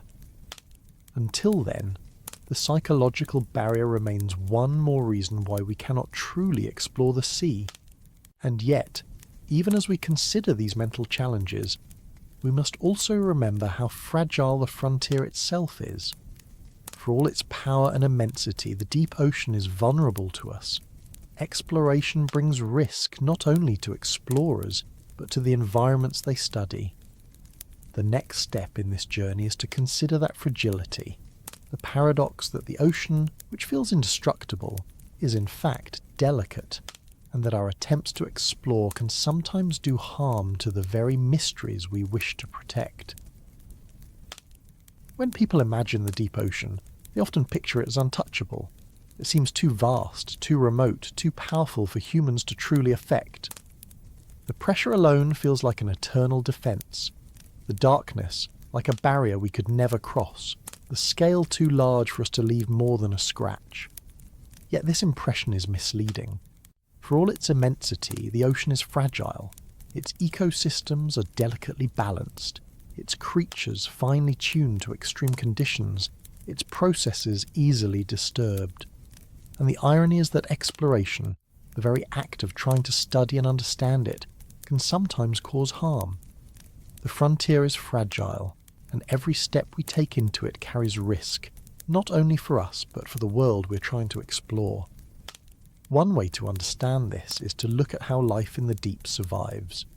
In shallow waters, ecosystems recover quickly from disturbances. Coral reefs may take decades to heal, but they still respond to light, currents, and abundant nutrients. On land, forests can regrow after fire, grasslands can recover after drought. In the deep, however, life moves on a slower clock. Temperatures are near freezing, food is scarce, and growth is painstakingly slow. Corals that line the slopes of seamounts can be centuries old. Some deep-sea sponges live for thousands of years. Even fish grow and reproduce at a slower pace. Disturbances here are not healed in years or decades. They linger for centuries, sometimes millennia. This is why exploration must tread carefully. A trawl net dragged across a deep-sea coral bed can wipe out ecosystems that took hundreds of years to form. A remotely operated vehicle hovering clumsily can damage fragile structures with a misplaced thruster. A sampling device scraping the seafloor can disrupt sediments that have been stable for ages. Even lights and noise, harmless in shallow environments, can disturb creatures that have never evolved to deal with sudden brightness or mechanical sound. What feels small to us can be catastrophic in an environment so delicately balanced. Then there is pollution. Every expedition carries equipment, fuel, and waste. Most crews are careful, but accidents happen. Oil spills, discarded plastics, lost instruments, all can end up settling in the deep. Because there is little circulation, pollutants can remain for centuries, slowly breaking down, slowly spreading through food webs. Studies have already found microplastics in the stomachs of amphipods from the deepest trenches, creatures that live where sunlight has never reached. This shows how even in direct human presence, pollution carried from far away can penetrate the most remote corners of the ocean. Exploration is not isolated from this problem. By sending ships and machines, we contribute to the same trail of debris. Mining adds another layer of concern. The deep sea floor holds minerals, manganese nodules, cobalt crusts, rare earth elements that companies hope to harvest. To explore these possibilities, they send down survey vehicles, scraping samples, dragging sensors, testing equipment. Even at the exploration stage, this activity disturbs habitats. Nodules form over millions of years, growing millimetre by millimetre. Around them live creatures uniquely adapted to those surfaces. Remove or disturb them, and you erase not just a resource but an ecosystem. Once removed, it will not return within any human time frame. Exploration here risks turning fragile habitats into laboratories for extraction, rather than sanctuaries for knowledge. There is also the risk of unintended consequences. When explorers find hydrothermal vents, they are often tempted to sample them heavily. Tube worms, clams, crabs and bacteria are collected in large numbers for study. This provides valuable science, but it can also destabilize vent communities. Some vents are small, localized ecosystems, remove too much, and the balance collapses. What was meant to reveal knowledge can end up destroying the very system it sought to understand. The fragile frontier does not always recover from our curiosity. Noise from exploration poses another invisible danger. Sonar is one of the most valuable tools for mapping and navigation, but its signals can interfere with marine mammals that rely on sound. Whales and dolphins have been known to strand themselves following exposure to intense sonar. Even lower-level noise can disrupt communication, feeding or migration. While ships and submarines do not intend to cause harm, their presence creates a sound footprint that ripples through the ocean's acoustic world. For creatures dependent on hearing, this intrusion can be as disruptive as pollution. Exploration brings with it sound, and sound can carry consequences far beyond the reach of human intention. The fragility of the frontier becomes clearest when we realize how little margin for error exists. In robust ecosystems, mistakes can be absorbed. In fragile ones, mistakes echo. A single misstep can undo centuries of growth, and because we know so little about the deep, we often cannot predict what damage we might cause. We may trawl across a plain thinking it barren, only to destroy unique species we had not yet discovered. We may drill into a seafloor vent thinking it minor, only to disrupt chemistry vital to an entire community. Ignorance magnifies fragility. To explore without knowing is to risk destroying before we understand. There is also a paradox at play. To protect the ocean, we must understand it. But to understand it, we must enter it, sample it, and sometimes disturb it. This tension lies at the heart of modern oceanography. Scientists wrestle with how to balance curiosity with caution, knowledge with preservation. Do we dive into fragile habitats to study them, or leave them untouched and unknown? Do we take specimens for labs, or rely only on observation? Every decision carries trade-offs, and there are no easy answers. Exploration is never neutral, it always leaves traces. At the same time, exploration can bring awareness that leads to protection. Without the discovery of deep-sea corals, few would know to advocate for their conservation. Without images of hydrothermal vent life, few would care about the ecosystems threatened by mining. The act of revealing fragility can be the first step towards safeguarding it. But this only happens if exploration is careful, respectful, and mindful of consequences. If not, it risks being another form of exploitation disguised as science. This fragility extends even to cultural perception. The ocean has long been imagined as endless and indestructible. Shifting to the idea of fragility requires a mental adjustment. When explorers share stories of delicate coral beds, of vents teeming with unique life, of trenches filled with microplastics, they chip away at the myth of invulnerability. This awareness changes how societies think, how policies form, how industries operate. Exploration, then, is not just about data. It is about reshaping understanding, convincing people that what seems eternal is in fact vulnerable. The fragile frontier is also personal. Explorers themselves feel responsibility when they witness harm. Pilots of submersibles have described regret after accidentally striking fragile structures with thrusters. Scientists recall the guilt of realizing that their collections may have reduced a rare population. Divers describe the sadness of watching once thriving reefs fade after repeated visits. These emotions reflect an awareness that exploration is not innocent. Every act of looking carries the possibility of altering. The ocean demands humility in response. As we think about this, the frontier becomes more complex. It is not just a barrier to cross, not just a space to conquer. It is a relationship. Our presence changes it, and in changing it, we change ourselves. To truly explore the ocean would mean not only developing stronger machines or braver minds, but also deeper ethics, an ability to weigh curiosity against care. Without that, exploration risks becoming exploitation, and the fragile frontier risks becoming a ruin rather than a revelation. And so, having lingered on fragility, we turn naturally to how humans have always filled gaps in understanding with imagination. Before we had cameras in the deep, we had stories. Before we had sonar, we had myths, and those myths, often filled with monsters and mysteries, reflected not only ignorance, but also respect. They showed that people sensed fragility and danger, long before science confirmed it. From fragile reality, we drift next into imagination, to see how the ocean has lived in human minds as a place of myths and monsters, a realm that mirrors both fear and wonder. For as long as humans have looked at the sea, they have filled its depths with creatures of imagination. Before sonar and submersibles, before scientific charts and photographs, the ocean was a mirror for our fears and fantasies.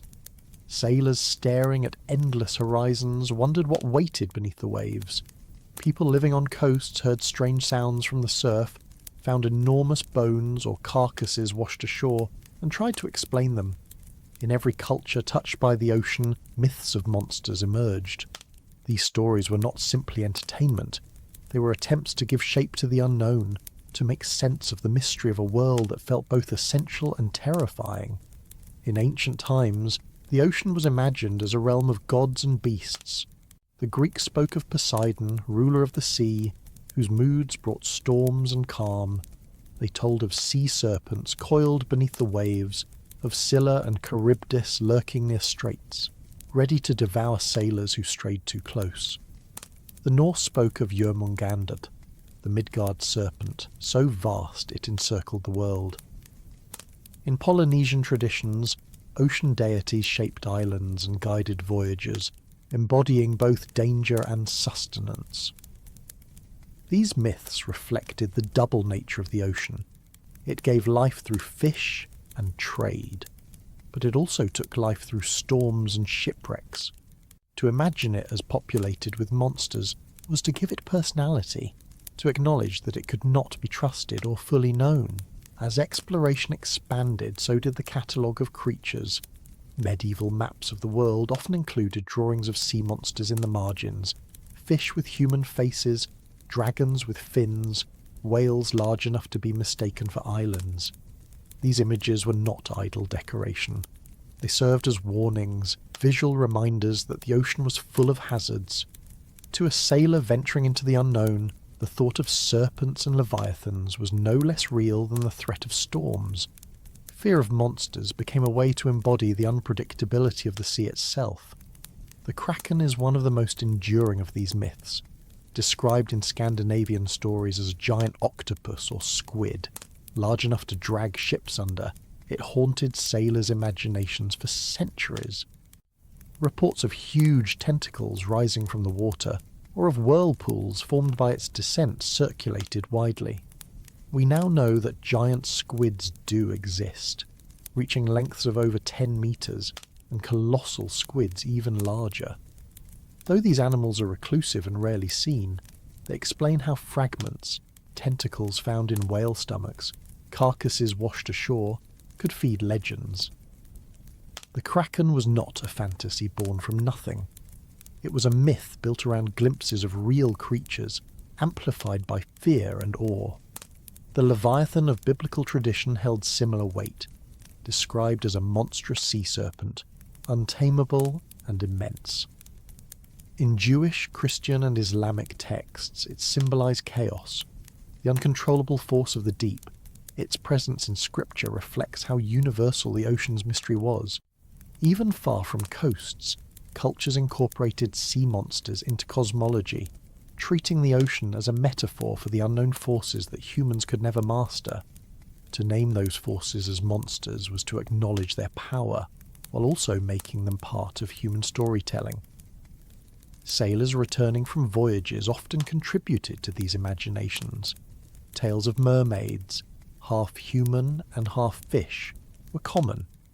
Some accounts likely stemmed from sightings of manatees or dugongs, animals that from a distance might resemble human forms. Others may have arisen from dreams and hallucinations during long, exhausting journeys. Mermaids were not always benign. In many stories they lured sailors to their deaths, representing both temptation and danger. They captured the contradictory feelings the sea inspired: attraction and fear, beauty and destruction. Even in the modern era, myths persist.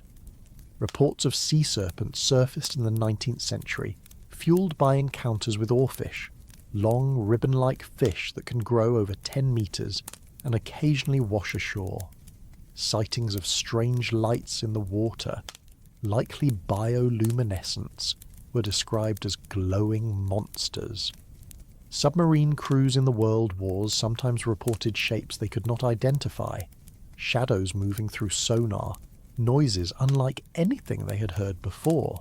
The ocean, even with technology, continued to resist explanation, and so imagination filled the gaps. These myths are not simply curiosities. They reveal how humans grapple with ignorance. When faced with the unknown, we project familiar patterns, animals larger, stranger, or more dangerous than those we know. The ocean, with its vastness and inaccessibility, became the perfect canvas. Myths allowed people to talk about the sea's unpredictability without reducing it to mere weather or chance.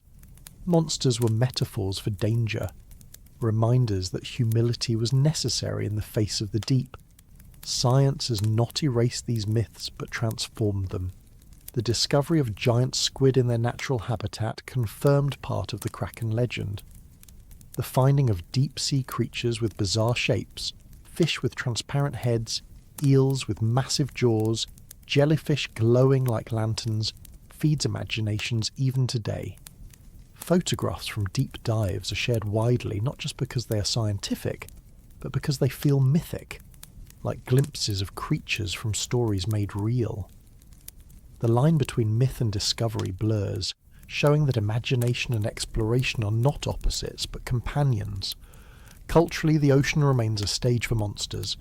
Literature and film have embraced this, from Melville's Moby Dick, with its white whale as a symbol of obsession and fate, to modern films that cast the ocean as a realm of terror. Jaws made people fear sharks more than statistics warranted. Science fiction stories imagine hidden civilizations beneath the waves, lost cities like Atlantis waiting to be uncovered. These cultural creations shape public perception as much as science does. The ocean in imagination is never empty.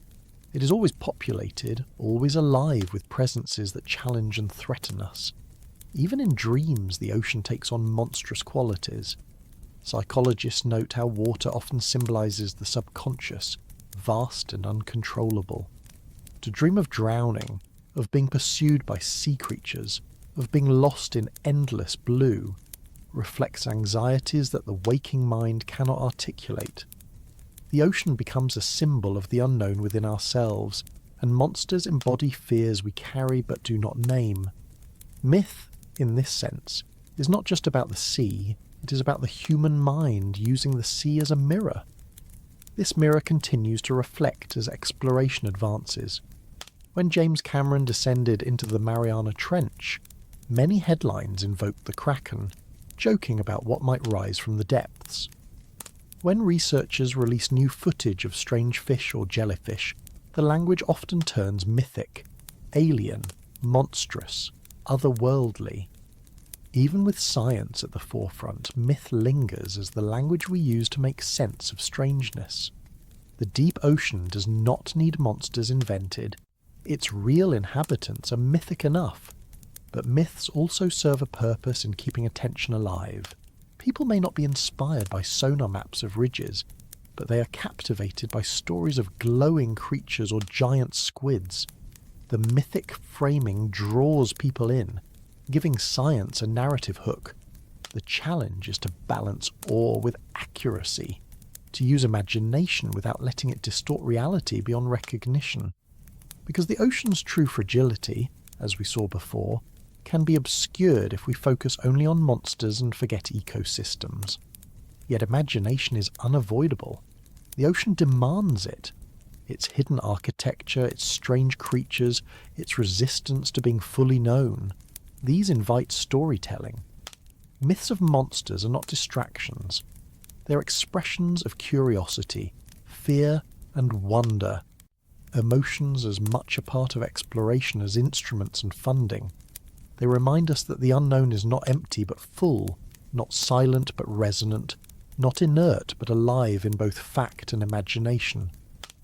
And as we leave the world of myths, we must return to the reality of change. The ocean is not static, not eternal. It is shifting even now, under the influence of climate change, warming, acidification, and rising seas. The frontier is not only fragile in the sense of being delicate, it is also fragile in the sense of being in flux, changing faster than our ability to study it. Myths once gave the ocean timelessness. Science now reminds us of its impermanence. From monsters of imagination, we move toward the reality of climate and the way it is reshaping the unknown, before we have had the chance to fully explore it. For centuries, the ocean seemed eternal. Its tides came and went, its storms rose and faded, its waves broke endlessly on the shore. People thought of it as a constant, a backdrop to human history that did not change in any fundamental way. Empires rose and fell, cities were built and abandoned, but the sea remained. Yet now, in the span of a single lifetime, that illusion has begun to break. The ocean is changing, and not slowly in geological time, but quickly, within human memory. Climate change is rewriting the rules of the sea, and in doing so, it is shifting the very borders of the unknown. Rising seas are the most visible sign. As ice sheets melt and glaciers retreat, as water expands with heat, coastlines creep inland. Islands that seem secure are now threatened. Villages built near shorelines face flooding, and cities designed with one tide line in mind find that line advancing relentlessly. The ocean is no longer a boundary we can take for granted. It is encroaching, claiming land, redrawing maps. The border between land and sea, once thought fixed, is proving to be temporary. This alone reshapes how we think about exploration, because the unknown is no longer only out there in the deep. It is arriving at our feet, changing the familiar into something strange. But the deeper changes are less visible. The ocean absorbs most of the excess heat trapped by greenhouse gases. It has taken in over 90% of that energy, becoming a vast reservoir of warming. This heating changes currents, alters weather, and shifts ecosystems. The great conveyor belt of circulation, the system that moves warm and cold water around the globe, is slowing in places, accelerating in others. These changes ripple outward into climate patterns on land, into storms, rainfall, and droughts. The ocean is not only rising, it is stirring in new ways, unpredictable ways, making the unknown not just a matter of geography but of time. What will the sea be like decades from now, and how will it shape everything above it? Acidification adds another dimension. The ocean absorbs carbon dioxide as well as heat, and in doing so its chemistry changes. The pH shifts, becoming more acidic, and creatures that rely on calcium carbonate, corals, shellfish, plankton, struggle to build skeletons and shells. Reefs that once flourished are bleaching and dying, their vibrant communities collapsing into rubble. At depth, shells dissolve more easily, altering food chains. This chemical transformation reaches even into the trenches. What was once stable is becoming unstable. What was once predictable is becoming fragile. The ocean is not just water, it is chemistry in flux. A vast experiment we are running without full control. All of this complicates exploration. The unknown we hope to study is not waiting patiently. It is changing even as we try to reach it. By the time we map a reef, it may already be dying. By the time we catalogue a species, its habitat may be vanishing. The ocean is shifting beneath our instruments, demanding speed we do not have. What was once a frontier of timelessness is becoming a frontier of urgency. Exploration is no longer only curiosity. It is triage, a race to record before loss. Rising seas reshape culture as well as science. Stories of coastal communities are being rewritten. In the Pacific, entire islands face disappearance, and with them languages, traditions, and ways of life tied to place. In the Arctic, ice routes once impassable are opening, altering trade and geopolitics. In deltas, saltwater intrudes into farmland, changing diets and economies. The ocean's edge is not just a physical border, it is a cultural one, and as it shifts, human identity shifts too. Exploration, in this sense, is not optional, it is forced. People must explore new ways of living with a sea that no longer stays in place. The rising ocean also redefines risk. Storm surges ride on higher baselines, flooding farther inland. Hurricanes gather more energy from warmer waters, striking with greater intensity. Tsunamis, triggered by undersea earthquakes, ride on seas already elevated. The border of the unknown now includes disasters amplified by climate. The frontier we cannot fully chart is also the frontier that threatens us more directly. To ignore exploration is to risk surprise at scales we cannot afford. Yet the paradox deepens. The very act of exploring requires ships that burn fuel, equipment that consumes resources, institutions that leave carbon footprints. Exploration seeks to understand change but is also entangled in it. The question becomes not only how to study the shifting ocean, but how to do so without worsening the shifts. Sustainability becomes part of the frontier. To study the ocean ethically now means to design exploration that minimizes harm while maximizing knowledge. It is no longer a pure pursuit of curiosity. It is negotiation with responsibility.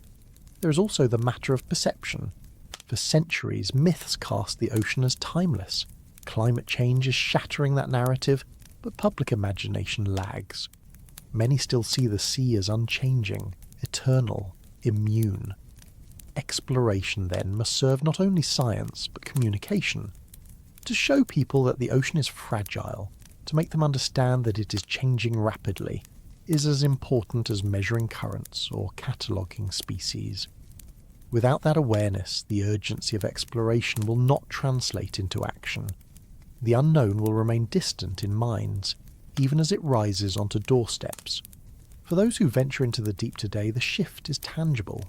Submersible pilots describe seeing plastic bags at depths where no human has ever swum, reminders that surface activities reach even here. Scientists studying corals document not just new species but bleaching and death. Data points in a story of loss. Divers exploring reefs describe landscapes transformed within their lifetimes, vibrant one year, barren the next. These personal accounts echo the broader data. The ocean we are trying to explore is not waiting. It is moving faster than our tools, and still, the allure remains. Exploration continues not only because of urgency, but because of wonder. Even as reefs bleach, new species are discovered. Even as seas rise, deep trenches reveal mysteries. The ocean resists being reduced to crisis alone. It is fragile, it is changing, but it is also vast, filled with life and landscapes that inspire awe. Exploration, in the age of climate change, carries both grief and hope.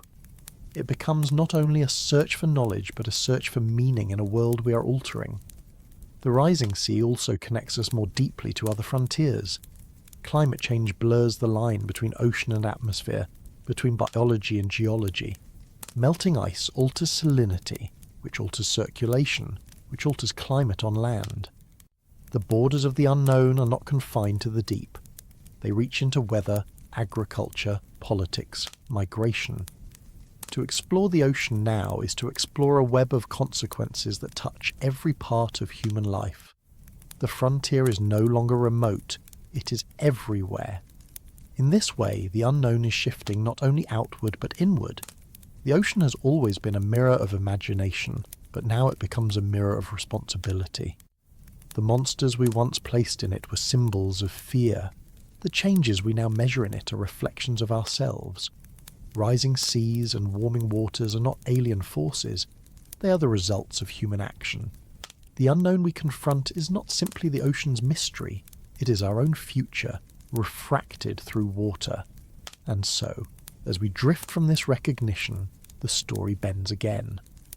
For if climate change makes exploration urgent, it also makes us reconsider the boundaries of what exploration means. It is no longer only about ships and submarines.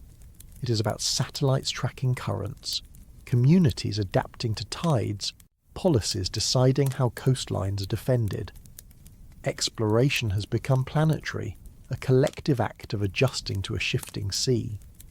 To understand this shift fully, we must look at how human activity and ocean systems are entangled, how industry, trade and consumption extend their reach beneath the waves, and how the unknown is no longer purely natural but increasingly human-made. For most of history, the idea of exploring the ocean meant people descending into it. Divers with simple masks, sailors venturing further from shore, submersible pilots sealed into cramped spheres. Human bodies were at the centre of exploration, fragile yet determined. But as the barriers of pressure, darkness and scale became clearer, so did the limits of that approach. The future of ocean exploration now seems to belong not to fragile travellers in suits or submarines, but to machines built to do what we cannot: survive indefinitely, move freely and process information faster than we ever could. Robots and artificial intelligence are emerging as the new explorers of the sea, carrying our curiosity into places we may never physically reach ourselves. Already this shift is visible. Autonomous underwater vehicles roam sections of the ocean with no tether, gliding silently through currents, mapping terrain with sonar, taking samples and recording video. Some are shaped like torpedoes, streamlined for range and endurance.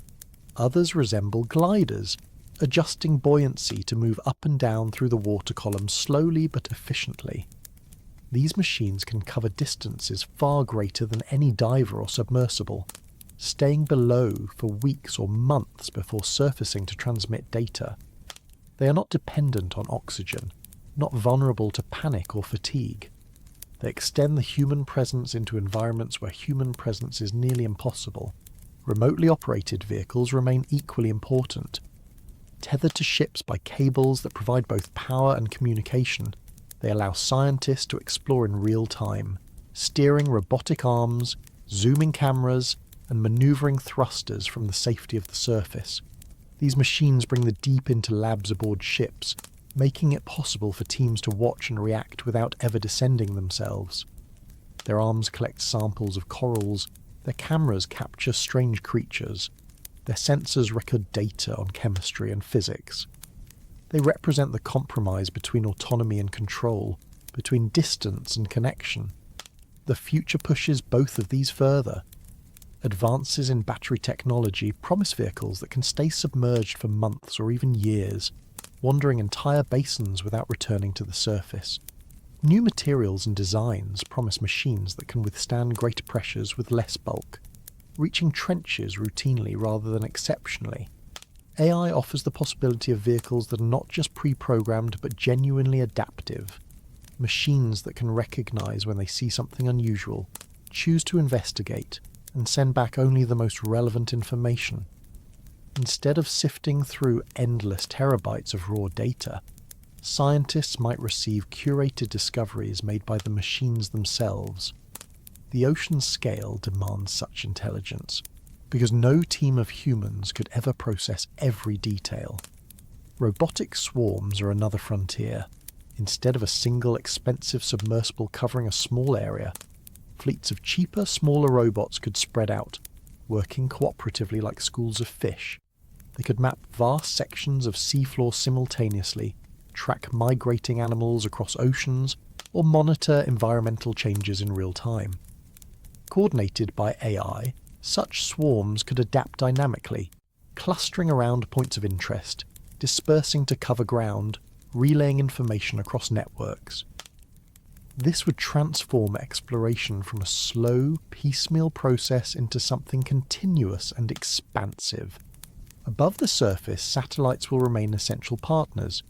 They cannot see through water, but they can track its surface height, temperature and colour, inferring much about what lies beneath.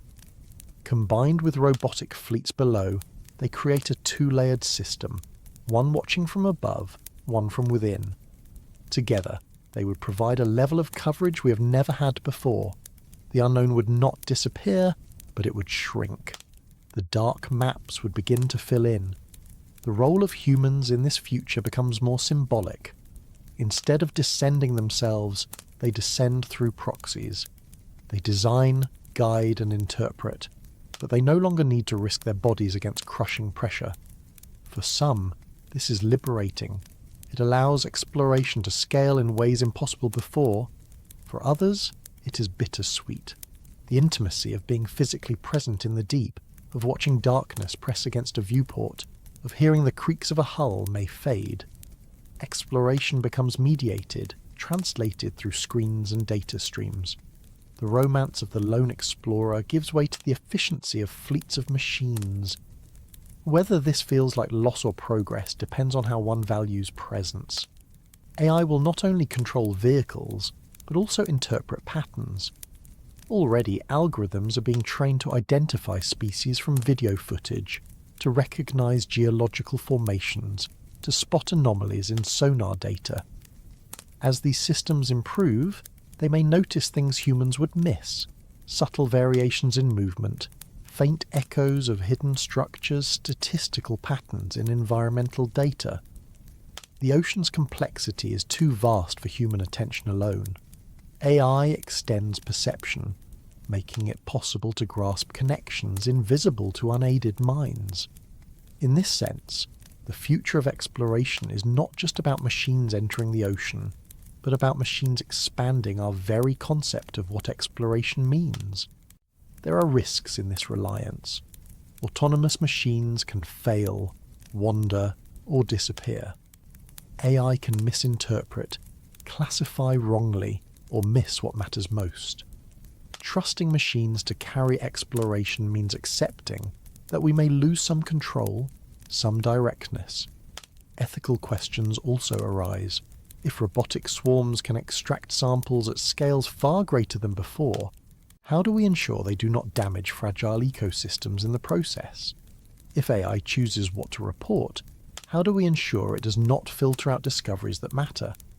The same qualities that make machines powerful also make them unpredictable, and the ocean's fragility demands caution. Still, the momentum is clear. The cost of manned missions is immense, while the cost of robotic missions continues to fall. Governments, universities, and even private companies are investing in fleets of robots, seeing them as scalable, sustainable, and effective. The future of ocean exploration will likely resemble the future of space exploration. Robots first, robots always, with humans participating mainly as controllers and interpreters. The dream of colonizing the sea, of living in underwater cities, may remain a fantasy. The practical reality will be robotic presence, human absence. And yet absence is not emptiness. Humans will still be there, in the design of the machines, in the questions asked, in the interpretations made. exploration is never purely about presence. It is about knowledge, and knowledge can be transmitted through any medium. The ocean may never know or care whether it is observed by a diver, a submersible pilot, or a fleet of drones. For the ocean, observation is observation. For us, the meaning lies in how we connect to what is discovered.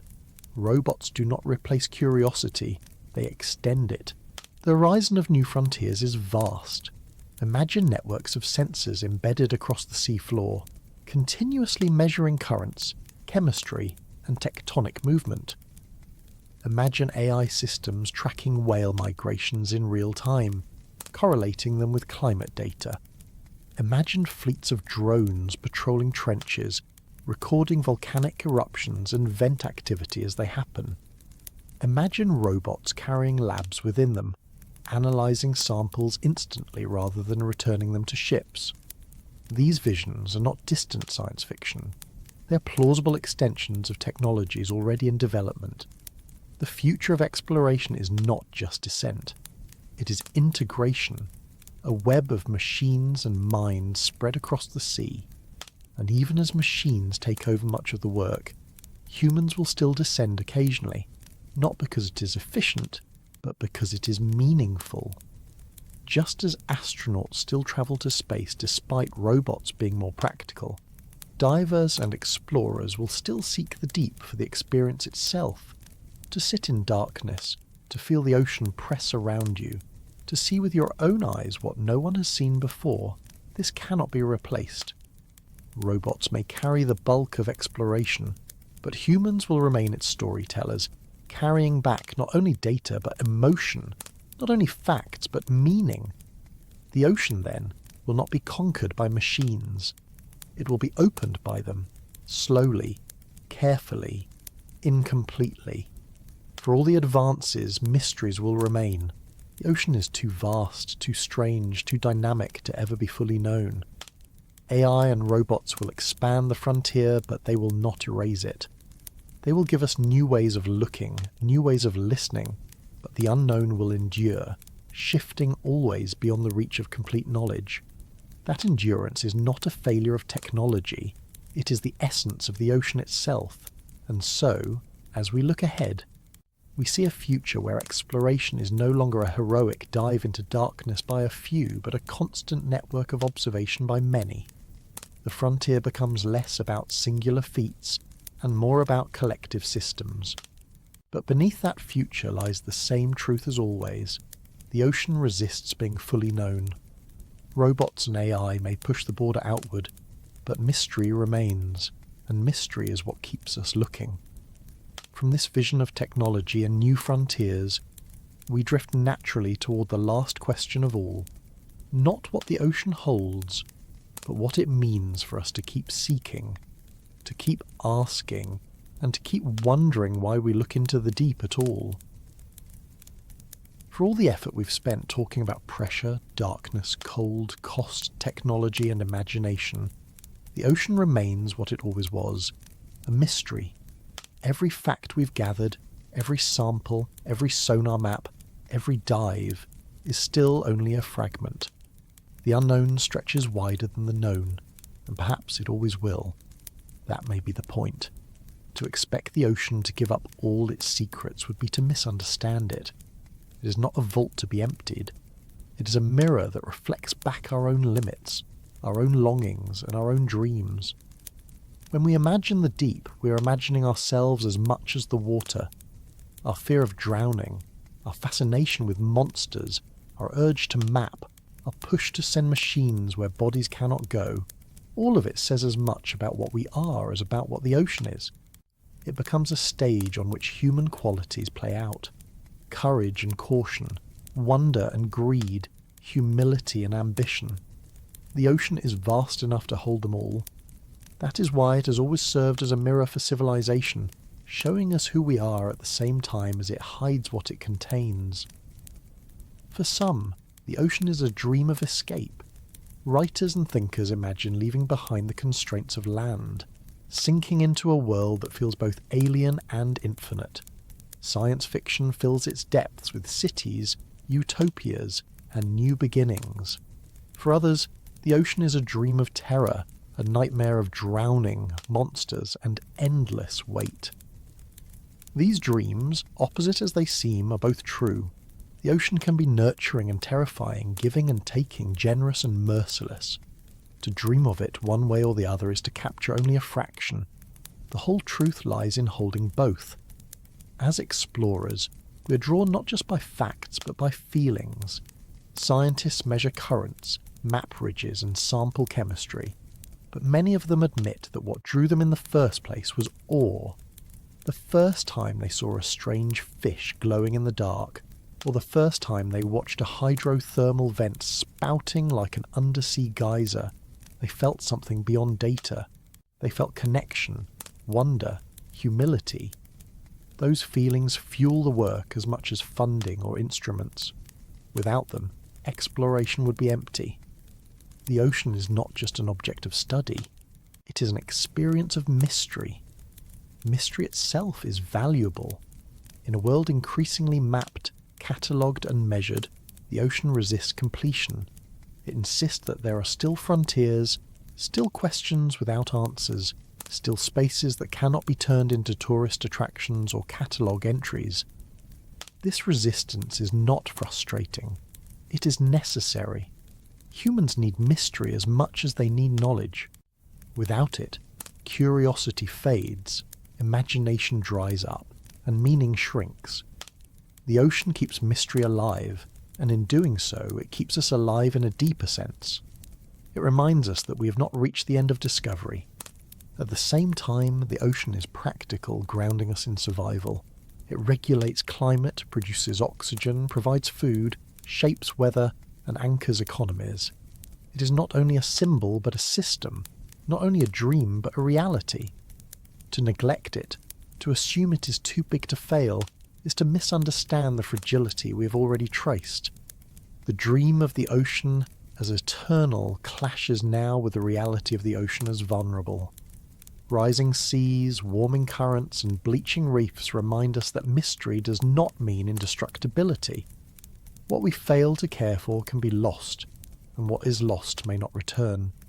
The ocean teaches wonder and warning at once, and so, exploration is both a privilege and a responsibility. To look into the deep is to risk changing it. To sample its creatures is to risk harming them. To map its trenches is to risk forgetting that they are more than data points. The responsibility is to balance curiosity with care, to remember that the unknown is not ours to consume but ours to respect. Mystery is not a weakness to be conquered. It is a gift to be preserved. This duality is why the ocean has always inspired both science and art. Scientists seek to measure it, artists to imagine it, but both respond to the same feeling, that the ocean is larger than us in every sense. Painters have tried to capture its moods, musicians its rhythms, poets its metaphors. Storytellers fill it with monsters and miracles alike. The ocean is muse as much as medium. Its influence on culture mirrors its influence on climate. Quiet, constant, and essential. To remove it would be to remove part of ourselves. Even as robots and AI expand our reach, even as maps grow sharper and data grows deeper, the ocean will remain mysterious. Technology can show us shapes and patterns, but it cannot erase the feelings the deep inspires. A sonar map of a trench does not diminish the awe of knowing it is 11 kilometers deep. A camera feed of a glowing jellyfish does not reduce its strangeness. Mystery is not erased by knowledge, it is deepened by it. The more we learn, the more we see how much remains hidden. The ocean, in this way, is endless, not only in size, but in meaning.